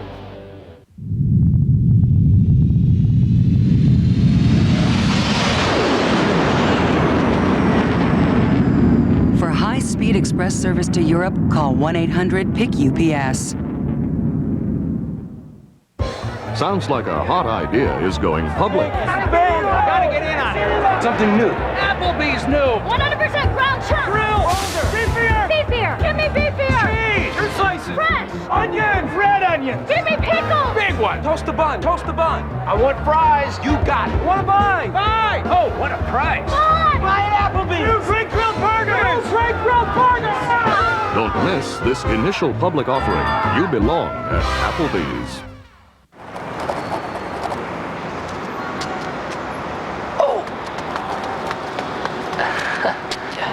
Well,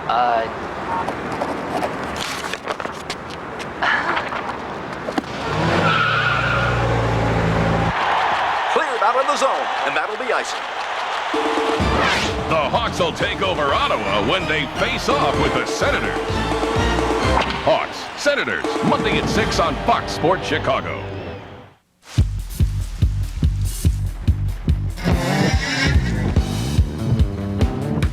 At Clark, you get high-quality gas, just like at those big oil places. You just pay less for it, which means you get more miles per dollar. That's more MPD. So the only question is, what are you going to do with all those extra miles? Well, we're sure you'll think of something. Clark, great gas, great price. The Tax Time Blues.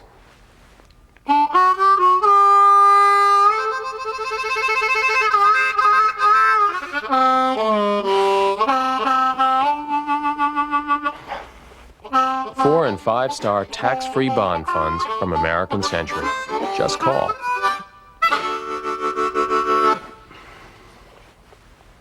Thank you. 1-800-660-0092. UPS Flight 240, this is Air Traffic Control. We got a customer call for a pickup at 350 Main, Suite 200. Roger that, Control. We're on our way. For on-call air pickup service and guaranteed delivery, call 1-800-PIC-UPS. Welcome back to Toronto and Maple Leaf Gardens. The score after 2 periods, 3 for the Blackhawks and 2 for the Toronto Maple Leafs. And for the best coverage of high school sports, catch IHSA Sportsnet. Join host Tom Waddle for 30 minutes of the most complete high school sports action. That's IHSA Sportsnet tomorrow morning at 11, right before both Sox Underground on Fox Sports Chicago.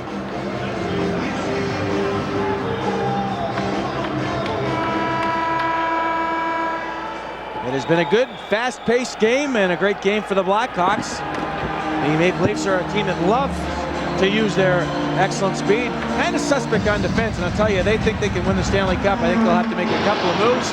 because the Hawks have taken advantage of their weak defense at times and gotten on them and had plenty of opportunities because they have also skated well. Well, the other thing that's amazing, here comes Thomas off the draw, shooting. Good save, Thibault. Rebound to White.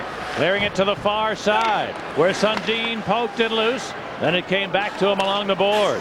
That's Sundin's feed, deflecting along the far side. And finally, Morrow able to chop it out to center ice. Picked up there by White. He steams in over the leaf line, cuts to that center. Kilger, he shot it way wide. Rebound, hopped away from LaRue. Meanwhile, Kilger shaken up. Hasn't gotten up yet off the ice. He's down on all fours, and finally Bill McCreary, seeing that, will stop the play, and Kilger in agony in the Leaf zone. Didn't see really how the play developed. Kilger gathering speed and a bunch of white jerseys into the slot area.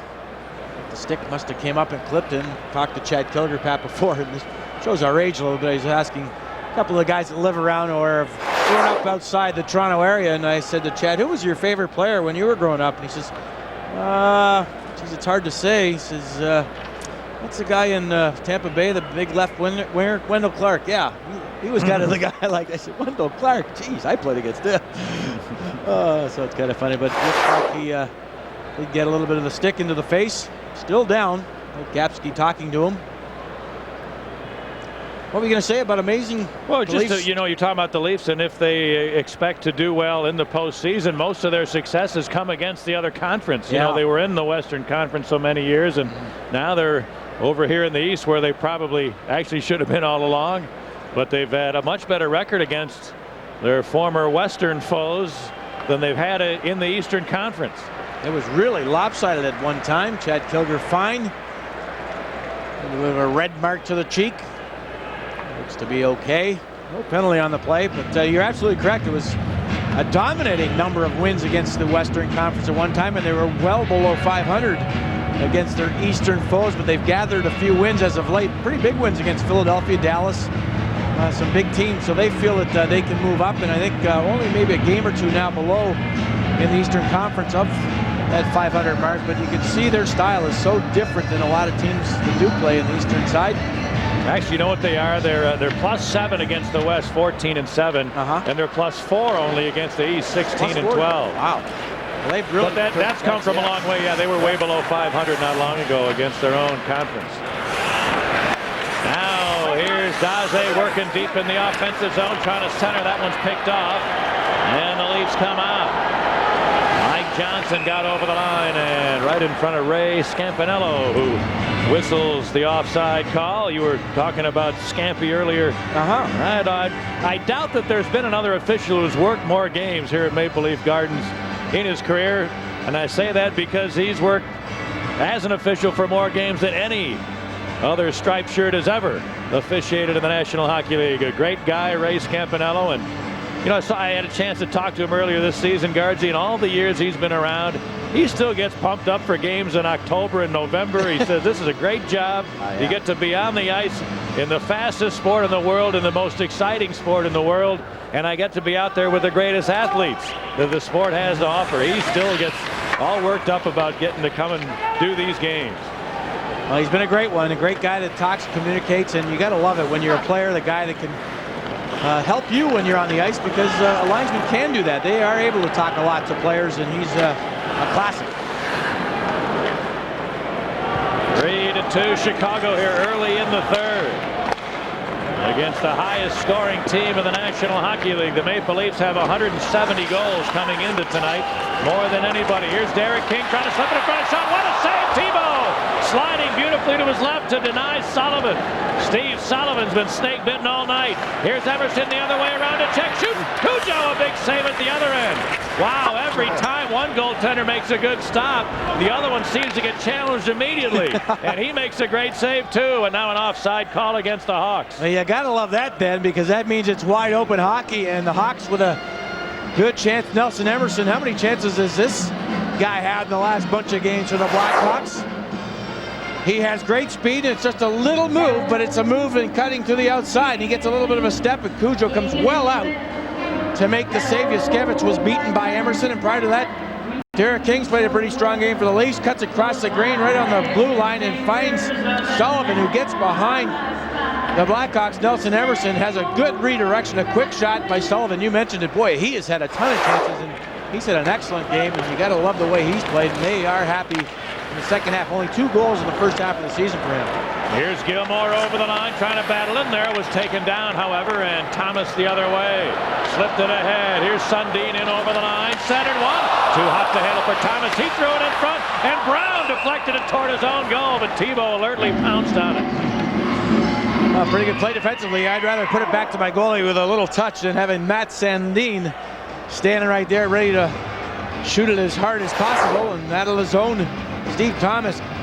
A nifty backhand way across the ice to Matt Sundin. Sundin with a great feed right back to Thomas. And boy, how can that guy go from his own zone and be all alone to the left of Jocelyn Thibault? Maybe a missed assignment, but a terrific play right to Thomas, and that was just a little bit too hot, and Thomas being on the backhand, not able to control it to get the shot off.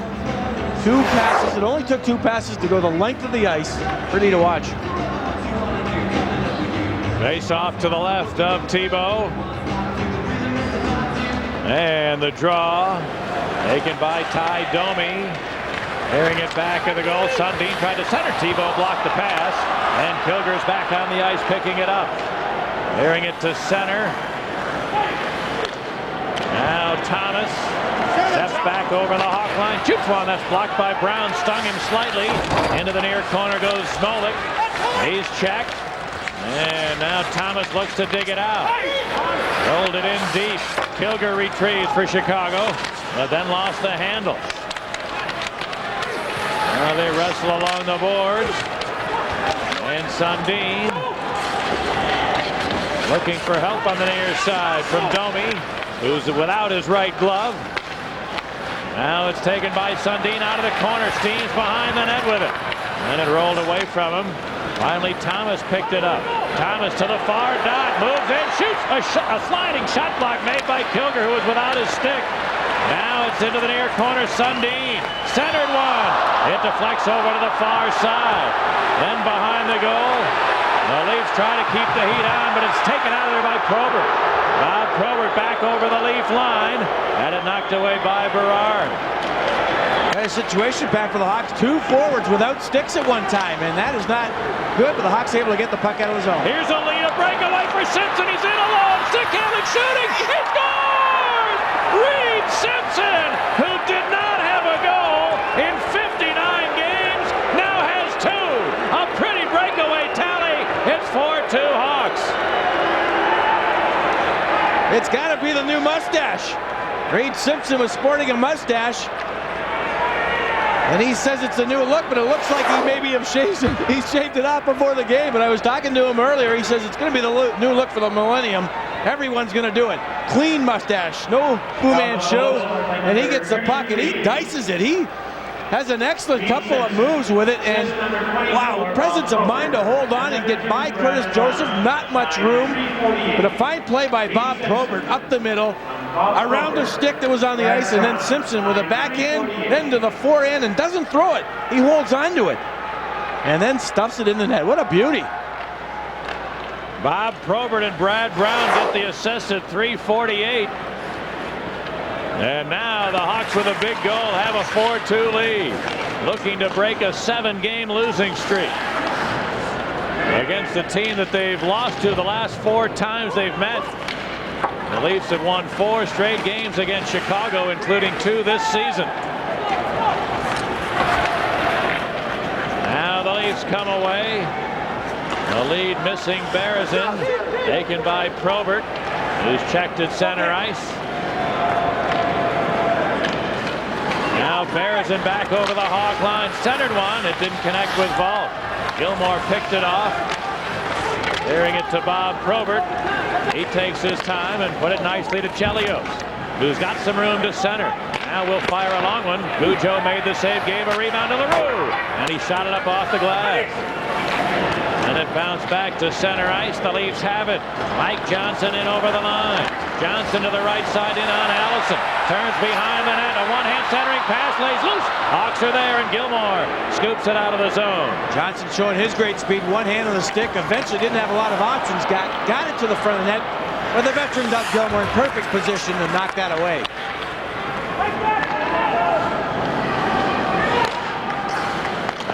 the neutral zone. LaRue jammed it loose. Here's Daze. Shot, he scores! Daze with a bullet!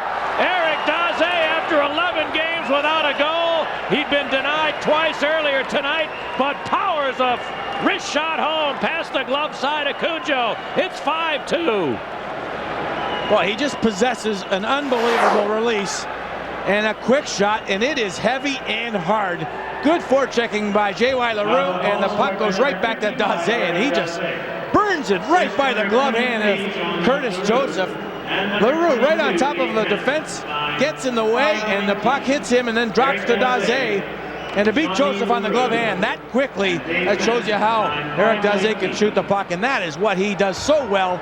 He's got to get opportunities like that. 11th goal of the year for Daze. LaRue, a big play, forced the turnover. LaRue gets an assist along with Manson at 5:19. And 2 early goals here in the third have silenced a packed Maple Leaf Garden. Here's Amati now, shoots one, fired it wide. It came to the near side, and the Leafs able to clear it out to center ice. Johnson stopped beautifully by Manson. Now to the near corner, Derek King is checked. And then a centering pass. Here's a shot. Thibault the save, and it flopped out of his glove into the crease, but he covered it again. Steve Sullivan, he could have 4 or 5 goals tonight with any luck. But twice he's hit the post, and the other 2 or 3 times Thibault's been better. 6 minutes gone in the third. It's 5-2 Chicago. This is Blackhawk hockey. Come on. Come on, he's taking too long. I should have gone. Yeah, he should have gone, man. He should have gone. Stow it. He's coming, and he's got him.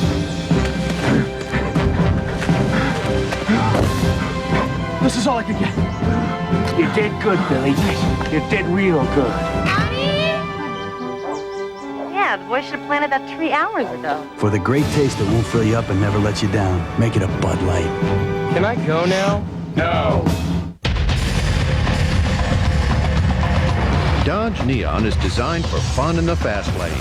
And now it's exceptionally easy to get up to speed during the Neon clearance. With your choice of either a $1,500 cash allowance or low 1.9 financing. Dodge Neon. All the fun without paying too big a price. See the friendly Dodge dealer near you. Want your son or daughter to skate with the Blackhawks? Enter this year's Skate with the Blackhawks sweepstakes and be one of 10 lucky winners in a hockey skills clinic. Stop by any Chicagoland Sears to enter to win. See display for details and restrictions. Almost 33 years ago to the date, February 7th, 1976, Darryl Sittler. What a game. I can remember sitting in my living room, Pat, and watching that. 6 goals, 4 assists, 10 points, and that may be a record that'll never be beat. Wayne Gretzky has a lot. But Darryl Sittler with that amount of points in one game against the Boston Bruins was phenomenal. 10 points, wow. And Sittler is the all-time leader for point scoring as a member of the Maple Leafs. But it was amazing that although he holds that outstanding record of most points ever by a Toronto player in a Maple Leaf uniform, they've never had a guy score 1,000 points. He had 970 something, I think. Yeah, all the years and all the great players, but they just seem to have stopped at one time or another, not been able to get to that great upper echelon of 1,000.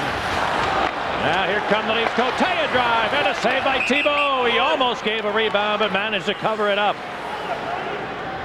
Good save for Thibault. And, you know, talking about that 1,000 points, it's going to be so much harder because we've witnessed the last few years guys just getting maybe to the 100-point level. And if they're going to be that restricted in the way they play defense, the points will not come. It'll take a lot of great years to get to 1,000 points. And Jocelyn Thibault's had a sharp third period.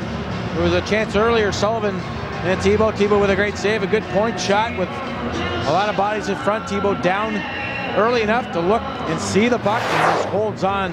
No rebound, and that is what Jocelyn Thibault has been working on. Face-off will be to his left.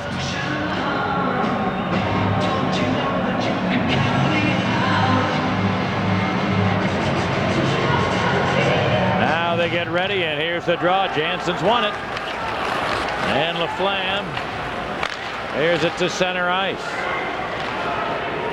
Taken by Berezin. Sergei Berezin's pass broken up. And now Jason Smith for the home team. Cleared it to Berezin, who bounced it in. Chris Chelios back of the goal. Chelios hounded, now lost it. Korolev center, bears and shoots. He just missed the near post. Rebound winds up back of the goal. And Korolev looks for help from Voth. He put it to the line. Cote along, wrist shot, pad, saved by Thibault. Rebound controlled by the Hawks. We're going to have a penalty coming against the Leafs. It's dumped into the Maple Leaf zone, and now as Toronto controls, the whistle sounds. And the Maple Leafs, much to the chagrin of the fans, are going to be shorthanded. 12.5 left in the third. 5-2 Hawks. This is Chicago Blackhawk hockey. Southwest Airlines, with fares so low you have the freedom to go places and do things you never thought possible. Fly Southwest Airlines.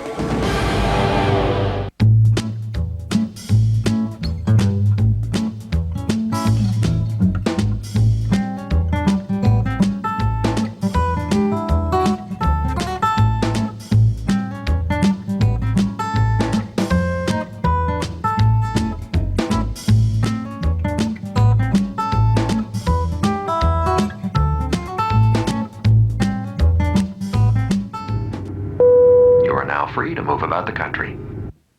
You know, we've been together for a while, and I've been thinking. I don't know. I'm missing something from our relationship. I think it's just best if we make a clean break. Expect more from your credit card. Introducing Discover Platinum. With a new low rate and a cashback bonus award, it pays to discover. Platinum. Call 1-800-DISCOVER. Check, please. Oh, you'll get this right. Hawks on the power play. Here's the draw taken by LaFlamme. He's got it in the deep slot with a long shot. That deflects wide. And winds up in the near corner. Amati put it to the line. LaFlamme goes across to Gilmore. Now Emerson moved it back to the line. LaFlamme rides the near side and Amati. Hawks on the perimeter here. Amati top of the near circle. Side of the goaltending pass, and Emerson tried a one-timer, but shot it wide. Al Gilmore along the far board. He had it knocked away by Johnson back to center ice.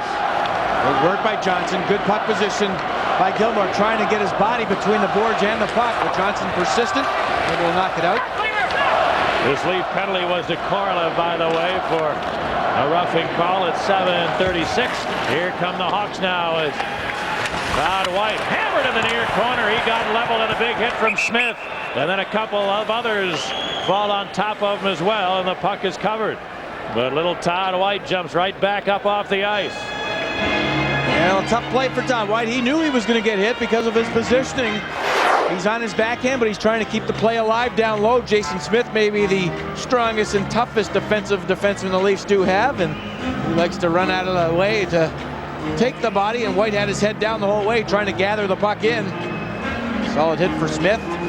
The Leafs do have a lot of defensemen in and out of the lineup, but none really of the toughness. They've talked a lot about Mark Tenorti. They'd like to see him from the Washington Capitals in their lineup. Todd White up and ready for the face-off. Well, the way Washington's playing, I don't know if they're going to be backing up the truck either. Right. Yeah. A lot of teams now putting a little stint together at the right time.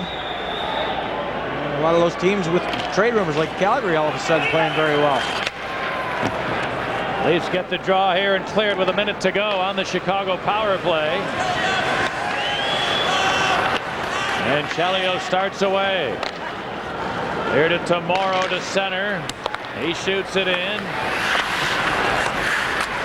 Now back of the goes, and Berezin came up with it.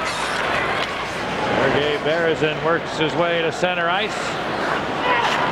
Now Sundin carried down to the far corner where he's pinned along the boards by Kilger. And Chelios comes out to center ice for Manson, who dumps it in. And on his backhand, Cujo out of the net to play it back the other way himself. Here's Eric Daze on right wing to center. He lost it there. Jason Smith back over the Hawk line, a long shot, sails up high. Taken by the Hawks Manson. And now the Toronto penalty is over, so both teams are at full strength. And the Hawks maintain a 5-2 lead. Here's a chance for the lead. Big save by Tebow. A bouncing puck wound up right on the stick of Warner. He fired quickly, but Tebow snuffed him out. Well, not a good play and not a good selection by Ed Olczyk, who got the puck in the slot in the Blackhawks zone. LaRue with a good play along the boards. Olczyk with the puck in the slot, tries to flip it up high, but he actually fans on it. Derek King with a quick play and a pass to Todd Warner. He lets it go quickly, and the best defense is your goaltender, and he is there to help Eddie Olczyk on the giveaway. And Todd Warner also played a very strong game for the Leafs. A lot of young kids also they do have in their lineup. Look pretty good.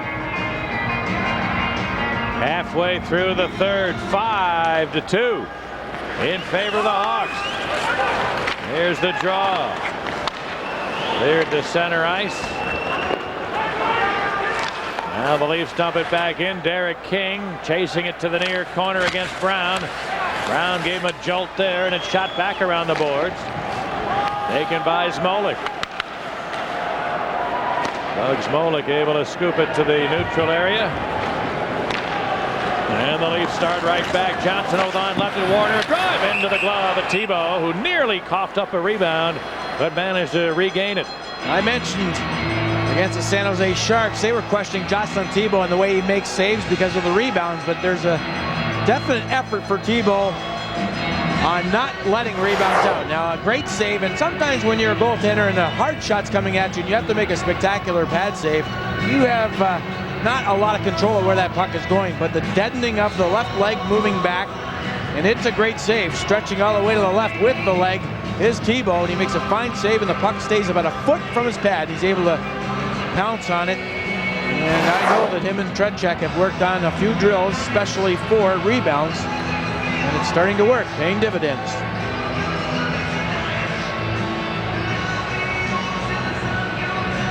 Face-off will be to the left of Tebow, who now is in terrific position to at long last pick up his 100th career win. He's been waiting for some time to achieve that mark.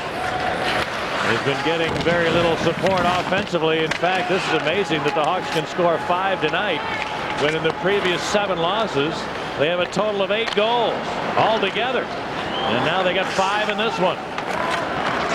Against a guy that you referenced earlier, Billy Cujo, is maybe the best in the business.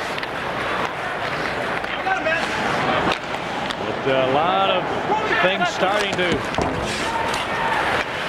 show at least some positive signs as far as the Hawks are concerned, and we touched on it early. Here's Probert trying to cut in there. His shot, he scored! Bob Probert, and the line of grinders for the Blackhawks has a hat trick.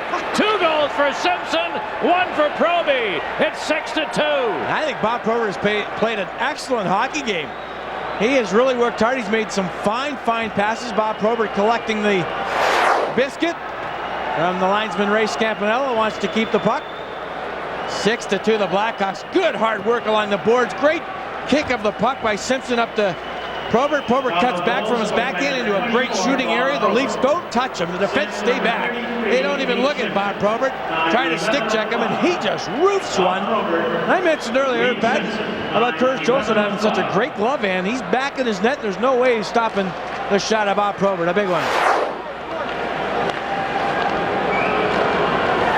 But now here's a whistle just off the next face-off. So with just under 9 minutes remaining in the third, the Blackhawks lead the Maple Leafs 6-2. This is Chicago Blackhawk hockey. Fox Sports Chicago is your home for the Chicago Bulls. Time.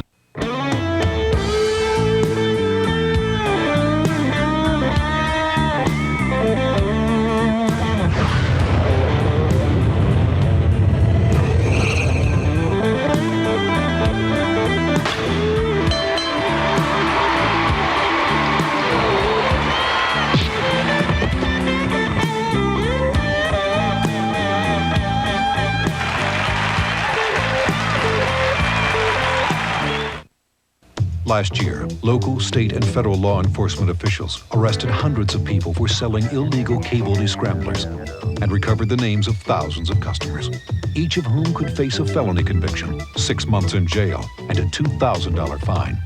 So if you don't think using an unauthorized black box is a crime, you should meet some of the people who do. Call today to get legal. Simply register your box and start paying your bill, and you're home free. No questions asked. You're watching Fox Sports Chicago. Billy, I started to talk about some of the dividends that they're starting to show themselves for the Blackhawks.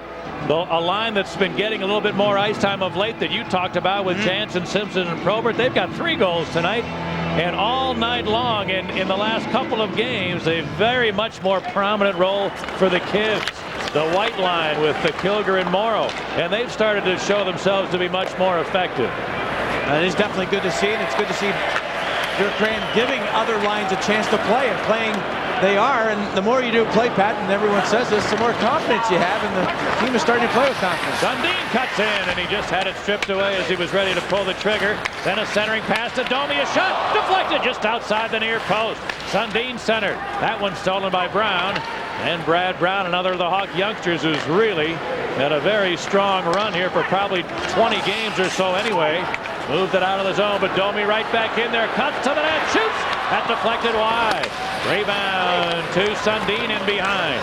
He tried to center, it lays in the crease, trickled out the near side, and then back underneath Thibault. And he covers it up. That's Sundin's line having a good shift with Steve Thomas. And I talked earlier about Frederick Modin as being the left winger for this line the majority of the season, but without a goal in 13 to 14 games, they've tried to switch up a couple of players, and as of late, the big Ty Domi has been on the left side of Sundin, trying to disturb a lot down low and get in the face of defensemen. And if that's what his job is, he does it very well. I think maybe opens up a little more room for Sundin and Steve Thomas. Long reach by Sundin with the puck right through the crease. Steve Thomas not able to get there, but he entered the puck to the front, and that might have hit Smolek's skate and redirected right towards the goaltender, Jocelyn Thibault, who found it and held on. And we said that this white line has been playing pretty well. Pat Quinn thinks so too. He's got the last change tonight, and he has taken Sundin's line away from him. True. White was matched up with Sundin all night long, and now lately Sundin has been out against the veteran line with Gilmore as the centerman. So Quinn, with the last change, has tried to keep his stars away from Todd White and company. Here's Steve Sullivan back of his own goal with it. Now the Leafs, Derek King. Rolled it to the Hawk line. Sullivan steps in over the line. Takes a look, then centered one. It just jumped away from King. Back to the line, Cote. His long shot, deflecting wide. Rebound came to the near corner. Taken by Johnson for Toronto. Johnson top of the circle with it now. Side of the goal to Sullivan, trying to center. That hit a skate, deflecting back to the near corner. Now in behind to Derek King. Chelios took it away from him beautifully. And then Kilger made sure to get it out back into the Leaf zone. As the Hawks head for a quick change. The Leafs able to dump it back in. Bouncing around to Daze, who lost the handle. Here's a quick shot. Shot just wide by Korolev. Came to the near board. Berezin. His shot deflecting. Look out in the crowd as that one sails out of play. And Billy, one of many unique factors of this 68-year-old barn here at Maple Leaf Gardens that witnesses its last game tonight. You'll never probably again see a situation where players are sitting. You could eat the guy's popcorn next to you with fans sitting right next to the players' benches in this building. I'll tell you a little story. I heard Daryl Sittler talking about this. The fans actually have to walk right behind the benches to get to their seats. Well, back in the 70s, the Leafs weren't playing very well in one particular game, and the great singer Gordon Lightfoot was right behind the bench. He got up out of his seat, went down, put his arms around Daryl Sittler and Lanny McDonald, says, "Listen, you guys, you got to start the forecheck better." And went back to his seat. So that shows you how close, and it may be a stinky seat, but a great seat. They didn't tell him how to sing, did they? No. But yeah, it really is something. You know, you'll see. Here's a penalty coming up here as Jamie Allison had the lumber laid on him. And the Blackhawks, it appears, will head to the power play. And I tell you have to have a personality also to sit on the ends of the bench, the goaltenders usually, and maybe an extra player, because the benches just go right into the seats, right along the glass. And a lot of stories from there. In fact, Curtis Joseph was talking about a situation earlier this year when he was sitting beside pretty good-looking young woman who was asking questions about hockey, and he was replying. He said, well, the next period, who was sitting there? Well, the husband was sitting there, and she was on the other side. 13:40. Gary Valk is getting a slashing penalty here at the 13:40 mark, so the Blackhawks will head back to the power play.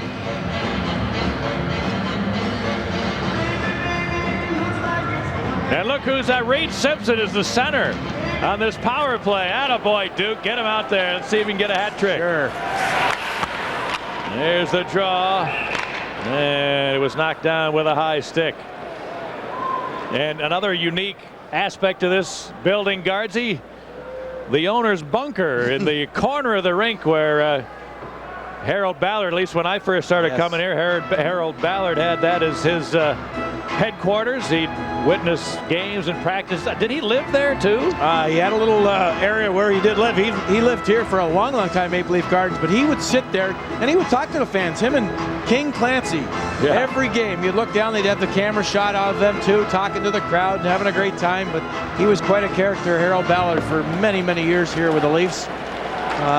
Just one of the other situations with him as a owner that maybe why some of the dilemma the Leafs went through for so many years since 1967, winning a Stanley Cup.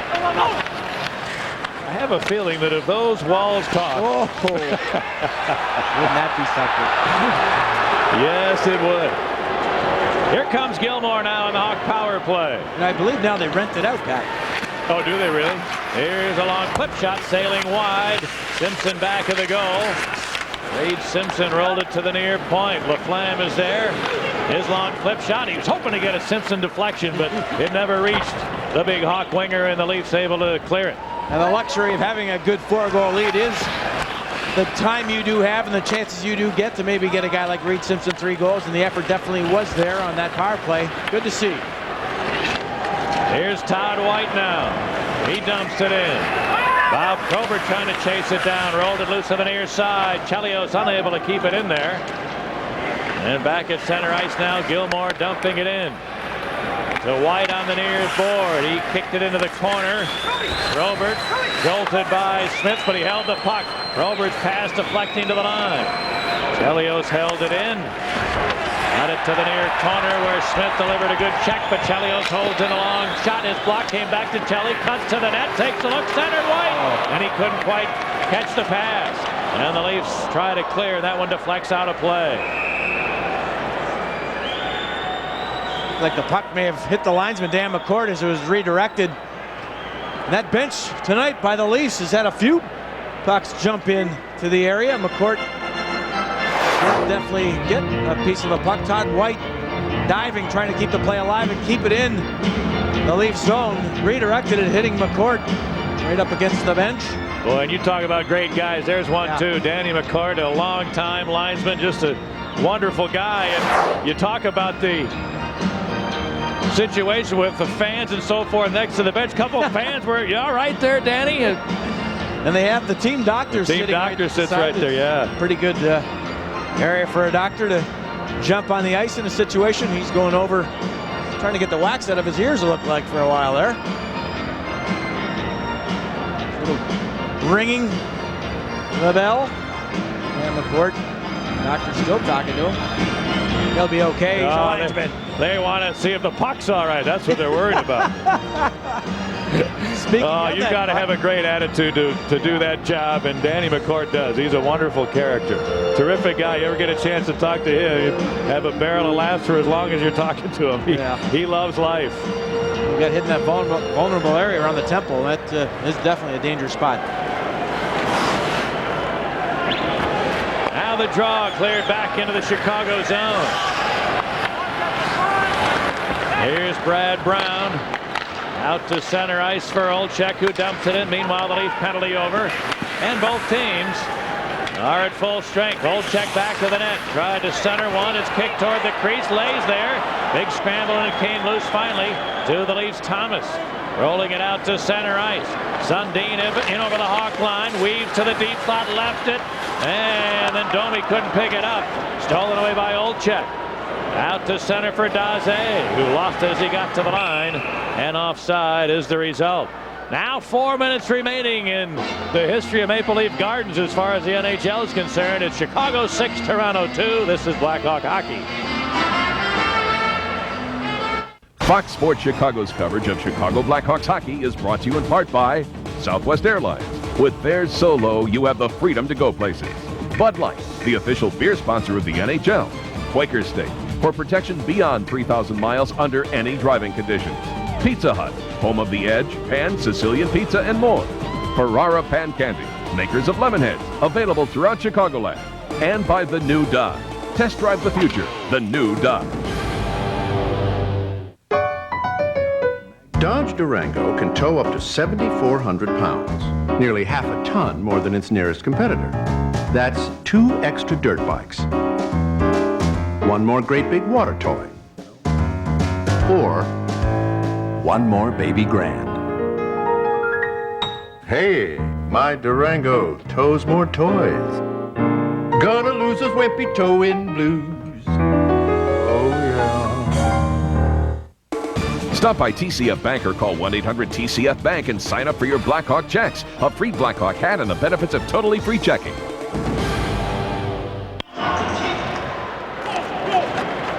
With Billy Gardner, Pat Foley in Toronto, the Hawks about to break a 7-game losing streak at the expense of the Toronto Maple Leafs with a 6-2 lead here late in the third. Well, at the last 2 games, the Leafs have let 12 goals in at home. Wednesday and not today, Saturday. Unbelievable, their last 2 appearances at home. In this building. I should say that overall. Well, the Hawks about to do to the Leafs what the Leafs did to the Blackhawks a few years back when we closed down the old Chicago Stadium. The Maple Leafs were the opponent, and they won the game, that final regular season home game in the stadium. And tonight the Blackhawks are going to beat the Leafs as Steve Thomas is taken down, and there's going to be a Chicago penalty coming up. We'll go to Todd White, who was checking Steve Thomas behind the net. A little bit of a flurry for the Leafs. And the Leafs moving the puck around. Good position by the Blackhawks. Todd White discussing a situation with a referee. We're trying to maybe drop the gloves with Ty Domi with only 3 minutes remaining. Linesman jumping right in there. Sundin with a puck. Hacked at by a couple of Hawks, and Todd White right there trying to lift the stick of Thomas, and gradually moved up Thomas and glanced off the head. And I don't know if Steve Thomas was putting a little bit of a show on there too, because he took a little peek to see where the referee was. The Blackhawks will be shorthanded 2 of the next 3 minutes, and then it'll all be over in Maple Leaf Gardens. The penalty for number 26, Todd White, 2 minutes for high stick. Time 16:54. So White is given a high sticking minor, and then Domi and Simpson are going to join them for a little confrontation elsewhere. Yeah, delay a game at least. The referee trying to get this over with. Ty Domi trying to pad the penalty minutes at Maple Leaf Gardens. Still discussion going on with linesman, referee. You were talking about Scampanello earlier, and I'll tell you a little story about Dave Keon, who was the captain, a great player for the Toronto Maple Leafs in '67 when they won their last Stanley Cup. Well, one of my first ever exhibition games in training camp was against Hartford when Keon moved on and was playing in Hartford. But Scampanello was the linesman. I was at a face-off looking ahead and seeing big Dave Keon there. Not big, but a great player, and I admired through the years. I'm ready. I want to win this face-off. And Scampanello looks at me and says, "Listen, son, do what Mr. Keon is doing." Of course, I'm shocked, and Keon proceeds to win the draw easily. Ray Scampanello, and one of my moments with Dave Keon, who was just a great player here, won the Lady Byng a couple of times, Conn Smythe Trophy in the '67 Stanley Cup champions, and is not here tonight. Has a little bit of a grudge against the Maple Leafs and Harold Ballard, and was interviewed a couple of days ago, and that's about the extent of it with the Leafs down in Florida. But his son is here. His son's been one of the minor officials here for many years, Dave Jr. He's a good guy. I played against him when we were kids, Dave Keon Jr., and it was funny. I'll tell you a little story. We used to play in this little rink at Scarborough. Dave Keon Sr. used to come to games, but he'd hide in the corner. He'd have the old lumber jacket on, and it would be right up over his eyes, and everyone knew who it was. They left him alone. Dave Keon Jr., as you mentioned, has been here for a number of years. He is right behind Jocelyn Thibault, a goal judge. He's worked in the NHL for a long time. The one of the differences, Billy, about this situation here with Maple Leaf Gardens as opposed to the old Chicago Stadium, when the Leafs do leave and play their next home game at the new Air Canada Centre, which is right over near Skydome, the big monstrosity Skydome here in Toronto. I believe the plan is for this building to stay erect, and they're going to play some junior hockey here and a few other events, but as opposed to the stadium, which of course was leveled over the course of the next year, this place is still going to be around. Well, they feel if it's viable and they can collect a few dollars here and there, they will keep it open. If you're a hockey fan, you know for a number of years the Toronto Marlboros played in Toronto here, usually when the Leafs weren't around in town, but now the Marlboros no longer are in the St. Mike's, which is a school that's been around for quite some time in Toronto. They came back into the OHA, the OHL in the junior hockey, and now they play their home games out of Maple Leaf Gardens. Here's a minute remaining on the Leaf power play as Cote dumps it in. On the far side, it's Cote at the line. Scooped it ahead to Korolev. Igor Korolev taking a look, put it to the side of the net, then got it back. Korolev gave it to Berezin. Shoots. He hit the side of the goal with it. Rebound chipped along the boards and winds up back in the Leaf zone.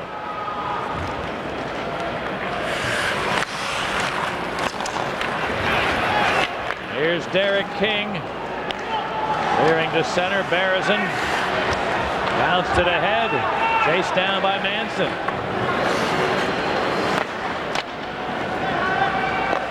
And the Hawks able to clear it to center ice. There it's picked up by Amani for Emerson. Rolls it in over the line. Centered one. That one's broken up by Smith for Toronto. Jason Smith now fires a long slap shot into the glove of Thibault, and he holds on to it with 70 seconds left in the game. Well, if you are a Toronto fan and you're sitting here, or if you're watching on television, not a great night. With high expectations going into this last game, with the number of fans ready for it. People from all around the world inquired about tickets to try to see the last game at Maple Leaf Gardens, and if you're a Leaf fan, as I said, not a good performance the last couple of games here, but a great game for the Blackhawks, who just, Pat, against Detroit, I thought they played a good game also. A little bit more relaxed. I think a lot of the pressure, in a sense, is off their shoulders and just starting to play with a little bit more ease and definitely better. And also, it seems to me, Billy, that many more people are involved on a regular basis. Here's Manson cutting in, his shot hit a leg. And when they made the 1-minute announcement, Billy, there was all sorts of flashbulbs going on. And now a whistle in the Toronto end of the ice. Right up to the clock, I'm sure. And here they come now. Listen to the fans. They're all going to stand up. All the Maple Leaf fans are beginning to rise to their feet and salute the last of the old gray ladies that'll witness NHL hockey.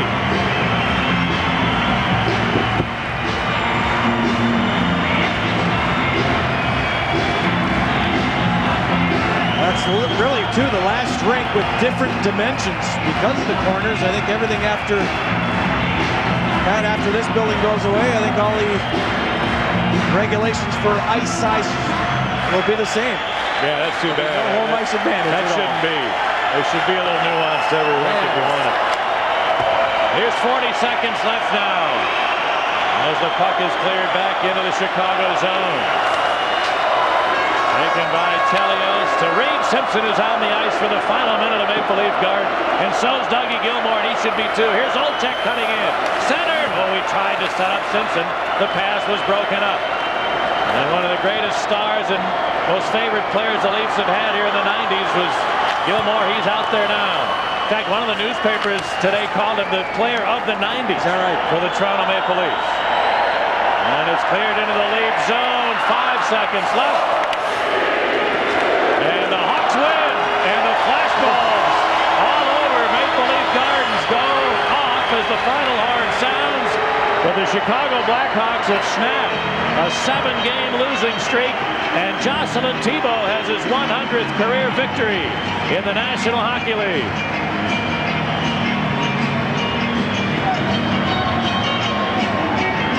Well, in the third period, a huge output for the Blackhawks, who had only a 3-2 lead coming in and blew it open when Reed Simpson scored his second of the season and the game, assisted by Probert and Brown at 3:48, catching the Leafs in a change.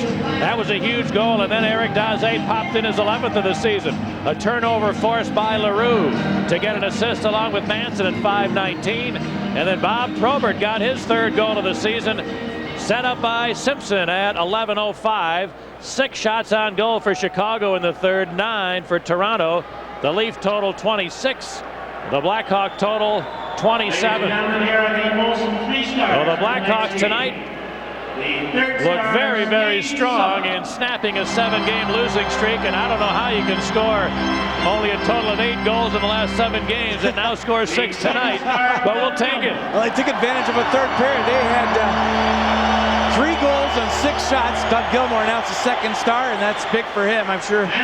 Great pleasure, but Reed Simpson, the first star, was an excellent move and an excellent game. Just a tremendous patience shown by Reed Simpson on the goal, going all the way to the right and then to the left, right in front of a great goaltender, Curtis Joseph, and a beautiful goal, the second of the game for Reed Simpson. So the Chicago Blackhawks tonight knock off the Toronto Maple Leafs. The final score, Blackhawks 6, Maple Leafs 2. So the Blackhawks, after falling victim to a strong Detroit team last night, Billy, come right back with a terrific effort against the Toronto Maple Leafs here tonight. And it comes at an awfully opportune time because now they got to look at the Ottawa Senators on Monday, and that's a team that's had a marvelous season. But when you look at it really realistically, the Toronto Maple Leafs needed this because Ottawa's 1 point ahead of them in the Northeast Division. So this was a big, big game for the Toronto Maple Leafs. And the Blackhawks came in and really showed them. I think they are vulnerable in their own end, the Leafs. And the Hawks took advantage. I thought they forechecked very well. I thought they skated very well. And eventually getting chance after chance. And the more they pressured, the more times they did a good job of getting those chances. They had a fine effort from a lot of players that normally you don't see. And I think it's great that the balance of ice time is being distributed by Dirk Graham. And we're seeing pretty good hockey out of the guys that usually don't get that ice time. Well, and one of those guys is able to join us downstairs tonight. You can't control him. You can only hope to contain him. Reed Simpson, attaboy, Simmer. What a big night. And after, you know, I don't know if you heard what Billy just said, but it was a long time that you didn't even get into the Hawk lineup, not even dressed, and now lately you've gotten a chance to play. You got to feel like $1 million. Yeah, you know, it was a long year so far for me. You know, with breaking my hand early in the year, and then I struggled when I came back, and it was a long December, and you know, it's nice now that Dirk's has some faith in our line, and actually, you know, we've been playing really good. So, you know, we've got a little bit, we've earned a little bit of it too. Well, talk about your line, Reed. You look at it, and you look at Mark Jansen, Bob Probert, and yourself, and you'd say, well, here's a line that's just on the ice to be aggressive, but you played strong in your own zone. You have confidence in each other, and you're getting plenty of chances offensively too. Well, that's kind of what we've, you know, tried to focus on, is make sure that we're good in our end. Slow them down in the neutral zone and keep the puck on the wall, make easy plays. And tonight it just turned out well. You know, when we were up, they started, you know, taking some chances, and we just sat back and we're really patient, and we got our chances. And fortunately, they went in. You know, it wasn't a better night for myself, you know, to ever get those kind of chances. Well, the Blackhawks, Reed, I think you can see downstairs. You got a monitor, and let's talk about the first goal. I'm sure you can remember it vividly.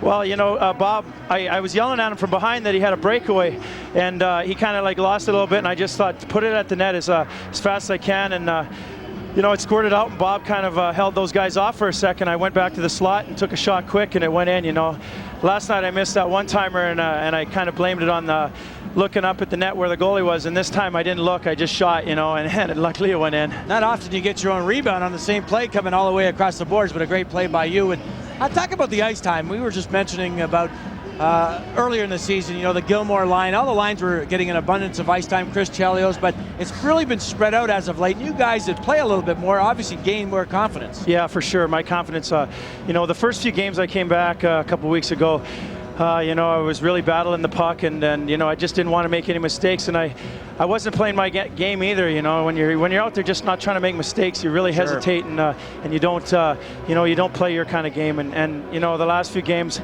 we've you know, increasingly gotten a little bit better, and tonight it just, you know, everything flowed, and we were all together in sync. I think it was the first night this year that I've really felt in sync with my line mates, and that you know, that's a big plus when you don't have to think all the time and you're always worried about making mistakes. Reed, when you mentioned that, and just to follow up on that point, do you get a sense, as I do, and I think Billy does too, that the results obviously haven't been there of late, but we're starting to see some more positive signs? Your line comes through the big night tonight. Obviously, there's been a much bigger role given to the kids, centered by Todd White. They were up against Sundin at the start of the game. Pat Quinn eventually moved him away from the kids to try to open up some ice from them. But I get the sense that maybe this group of players for the Chicago Blackhawks has a feeling that, you know what, a lot of people have written us off, and maybe there's a little bit more looseness now. But the fact of the matter is, the load is being shared. That can't be anything but good. Well, I think as a team, what we're doing now is, you know, for the last month or two, we've been always looking ahead and trying to figure out how many points we were behind and how many wins we need to get to, you know, to catch the team in a spot. And I think now what we've done is, as a group, the team, you know, we've talked about it and said, you know, let's just concentrate on each game and each night, and play and try to get as many wins as we can for the rest of the year and see what happens. You can't control what other teams are doing, winning or losing. You go out there and you work as hard as you can every night, and you know, the system is starting to really see. You can see, like tonight, it was really implemented really well, and the guys responded well, and you know, hopefully, you know, it's something we can build off. I thought we played a pretty decent game last night, and you know, just sort of gave it up in the third period. But you know, we could contend with any team. You look at our roster, and we have good players, and we just have to start playing like a team, like we did tonight. Big ceremony coming up here after. You're going to clean up and be a part of it? Yeah, we're going out there as soon as we can. You know, I'm really looking forward to, you know, meeting some of the guys that have, you know, been in this building, been with this club for the years that they have, and we're, you know, it's just you know, it's really lucky that we're able to be part of this. 2 goals, 1 assist. Attaboy, Simmer. Enjoy it. Thank you very much. Congratulations, Reed Simpson, leading the way offensively for the Chicago Blackhawks. We had lots of help tonight. Everybody, even the guys who didn't necessarily scratch the score sheet, had a hand in this victory. Well, he mentioned it, and if the team is going to be successful, it is a team game. They all have to play, and it started off on the right foot. Tony Amani has been down in the dumps as of late. The last game in Maple Leaf Gardens with a new hairdo. Tony Amani, for the occasion, comes up with a good rebound on his own shot and starts the Hawks off. It was a big goal, and the Hawks really had a solid first period here in Toronto. Bob Probert with a shot that glanced off the backboards, came out. Simpson got his own rebound off a shot from the side of the net, and then he roofed one past a great glove hand. And that was a great play by Reed Simpson following up. And then Doug Gilmour. The Hawks had an excellent lead about halfway through the game. Doug Gilmour on the power play. Yes, a power play goal for the Blackhawks. He stuffs one in. It looked like he had one a little bit earlier, but a big goal for Doug Gilmour, coming back, played many years with the Toronto Maple Leafs. The Leafs finally, though, got on board Steve Thomas on a power play goal. A fine feed from Sullivan right across the crease. 5-on-3 situation for the Leafs. And the Leafs have a great transition game if they're in their game, and they move the puck up. A good little play, Warner right across, and a nice little shot by Derek King. Now that got the Leafs right back in the game. It was 3-2. But then the third period came around, and the Hawks on fire. Reed Simpson, wow. How many moves did he have there? A whole pant full. And it was a beautiful goal for Reed Simpson. Shuffling to the right, and Eric Daze. We haven't seen him score very much. In fact, 11 games without one. Good forecheck by Jean-Yves Leroux, and Daze with a hard wrist shot beats Joseph cleanly, and that was it. So the Blackhawks do to the Leafs what the Leafs did to them the night we shut down the old barn on West Madison Street. They knocked off the Blackhawks, and the Hawks able to return the favor a couple of years later here tonight. And in doing so, the Hawks snap a 7-game losing streak. Even though there have been some positive signs of late, the results haven't been there. Now they are. Let's see if they can carry it over to Monday night against a very strong Ottawa team. The last piece of business we have for you from Toronto tonight is the Southwest save of the game. Jocelyn Thibault, I thought, played very well. He smothered a lot of rebounds. Steve Sullivan had a terrific night for the Leafs, but he was snake bitten, had time and time again chances, but Thibault was there. And Jocelyn Thibault, not very big in stature, but gets across and smothers the puck with a beautiful split save. And what a play. And Pat, just one last comment. An unbelievable sandwich and good bread the Blackhawks do have here in Toronto, winning the very first game and the very last game. So what's in between? Well, we don't play here enough. That's the story from Maple Leaf Gardens in Toronto. For Billy Gardner, Pat Foley, hoping you enjoyed the broadcast. 6-2, the Hawks win it. We know you enjoyed the outcome. Let's send it back to Ann and Troy. Thanks, Pat and Billy. We certainly enjoyed the last 3 periods of hockey. And Troy, I tell you, I'm really impressed by this team right now, because on a night when all the history, all the nostalgia, all the emotion is leaning towards Toronto, Chicago comes out and not only wins, but wins big. Well, yeah, I don't think it quite went along the way that the Toronto media and the Toronto people scripted it tonight. But I tell you what, I mean, I had a feeling from the first period on that the Hawks were going to win this game. They were getting breaks. The Toronto hit 2 posts early in the first period, or midway through the first period. I mean, there was good signs, good positive things that happened all the way through the first period that really led me to believe that they were going to win this game. Even when Toronto came back to get the game back to 3-2, Chicago didn't let down. They weren't demoralized by Toronto coming back and scoring those 2 quick goals. They kept their focus. They played well. They worked hard. They got deserving results from players that worked hard tonight. Guys like Reed Simpson, he's a guy that, you know, if I'm picking somebody in this game to come up big, I'm picking Doug Gilmour, maybe Tony Amonte, which both played extremely well. But Reed Simpson comes out of nowhere, scores his first 2 games this season in one of the biggest games for the Blackhawks going into this game tonight with Toronto Maple Leafs in the historical game, last game in Maple Leaf Gardens. Just a tremendous game all around. A guy like Eric Daze, who worked hard tonight, finally got some results, a little bit of a lucky bounce, but fired a hard shot at Cujo. I don't think Cujo was at the top of his game tonight, but a lot of guys got results from working hard, and that's all Dirk Graham wants from these guys, is to work hard. Obviously, we're going to hear a lot about Reed Simpson, and Pat and Billy just talked with him because he had 2 goals in this game. But you know whose name is really going to stick out is Bob Proberts. He scored the last goal ever at Maple Leaf Gardens. Good point. I never thought of that. But I tell you what, Reed Simpson and Bob Probert certainly deserved the ice time that they were warranted tonight by Dirk Graham. Reed Simpson comes out, and I don't know where he got the moves from. I thought maybe he had break an arm or had pop out his shoulder on those moves that he was making, but he showed a lot of patience. The guy who hasn't showed like he has a lot of hands this year has really showed up in other ways, and Dirk Graham has given him ice times because going back to the San Jose game in the United Center, Reed Simpson went out after the game was really over against San Jose. He went out and challenged one of San Jose's heavyweight and got in a great fight, probably the highlight of the game for the Hawks fans. And this is a guy who comes out and he knows exactly what his role is. He's played well. Dirk Graham has given him some more ice time. He came up and scored 2 huge goals in tonight's game for the Blackhawks. Bob Probert, his linemate, has been working hard. He scores a big goal, makes a great assist on Reed Simpson's first goal. Guys like that, if they're working hard, Dirk Graham is going to reward them with ice time. Reed Simpson, goal. And free throw shooter. So even if he makes both of these, Florida State can still tie with a 3. Arrington trying to take it to the basket, draw the defense.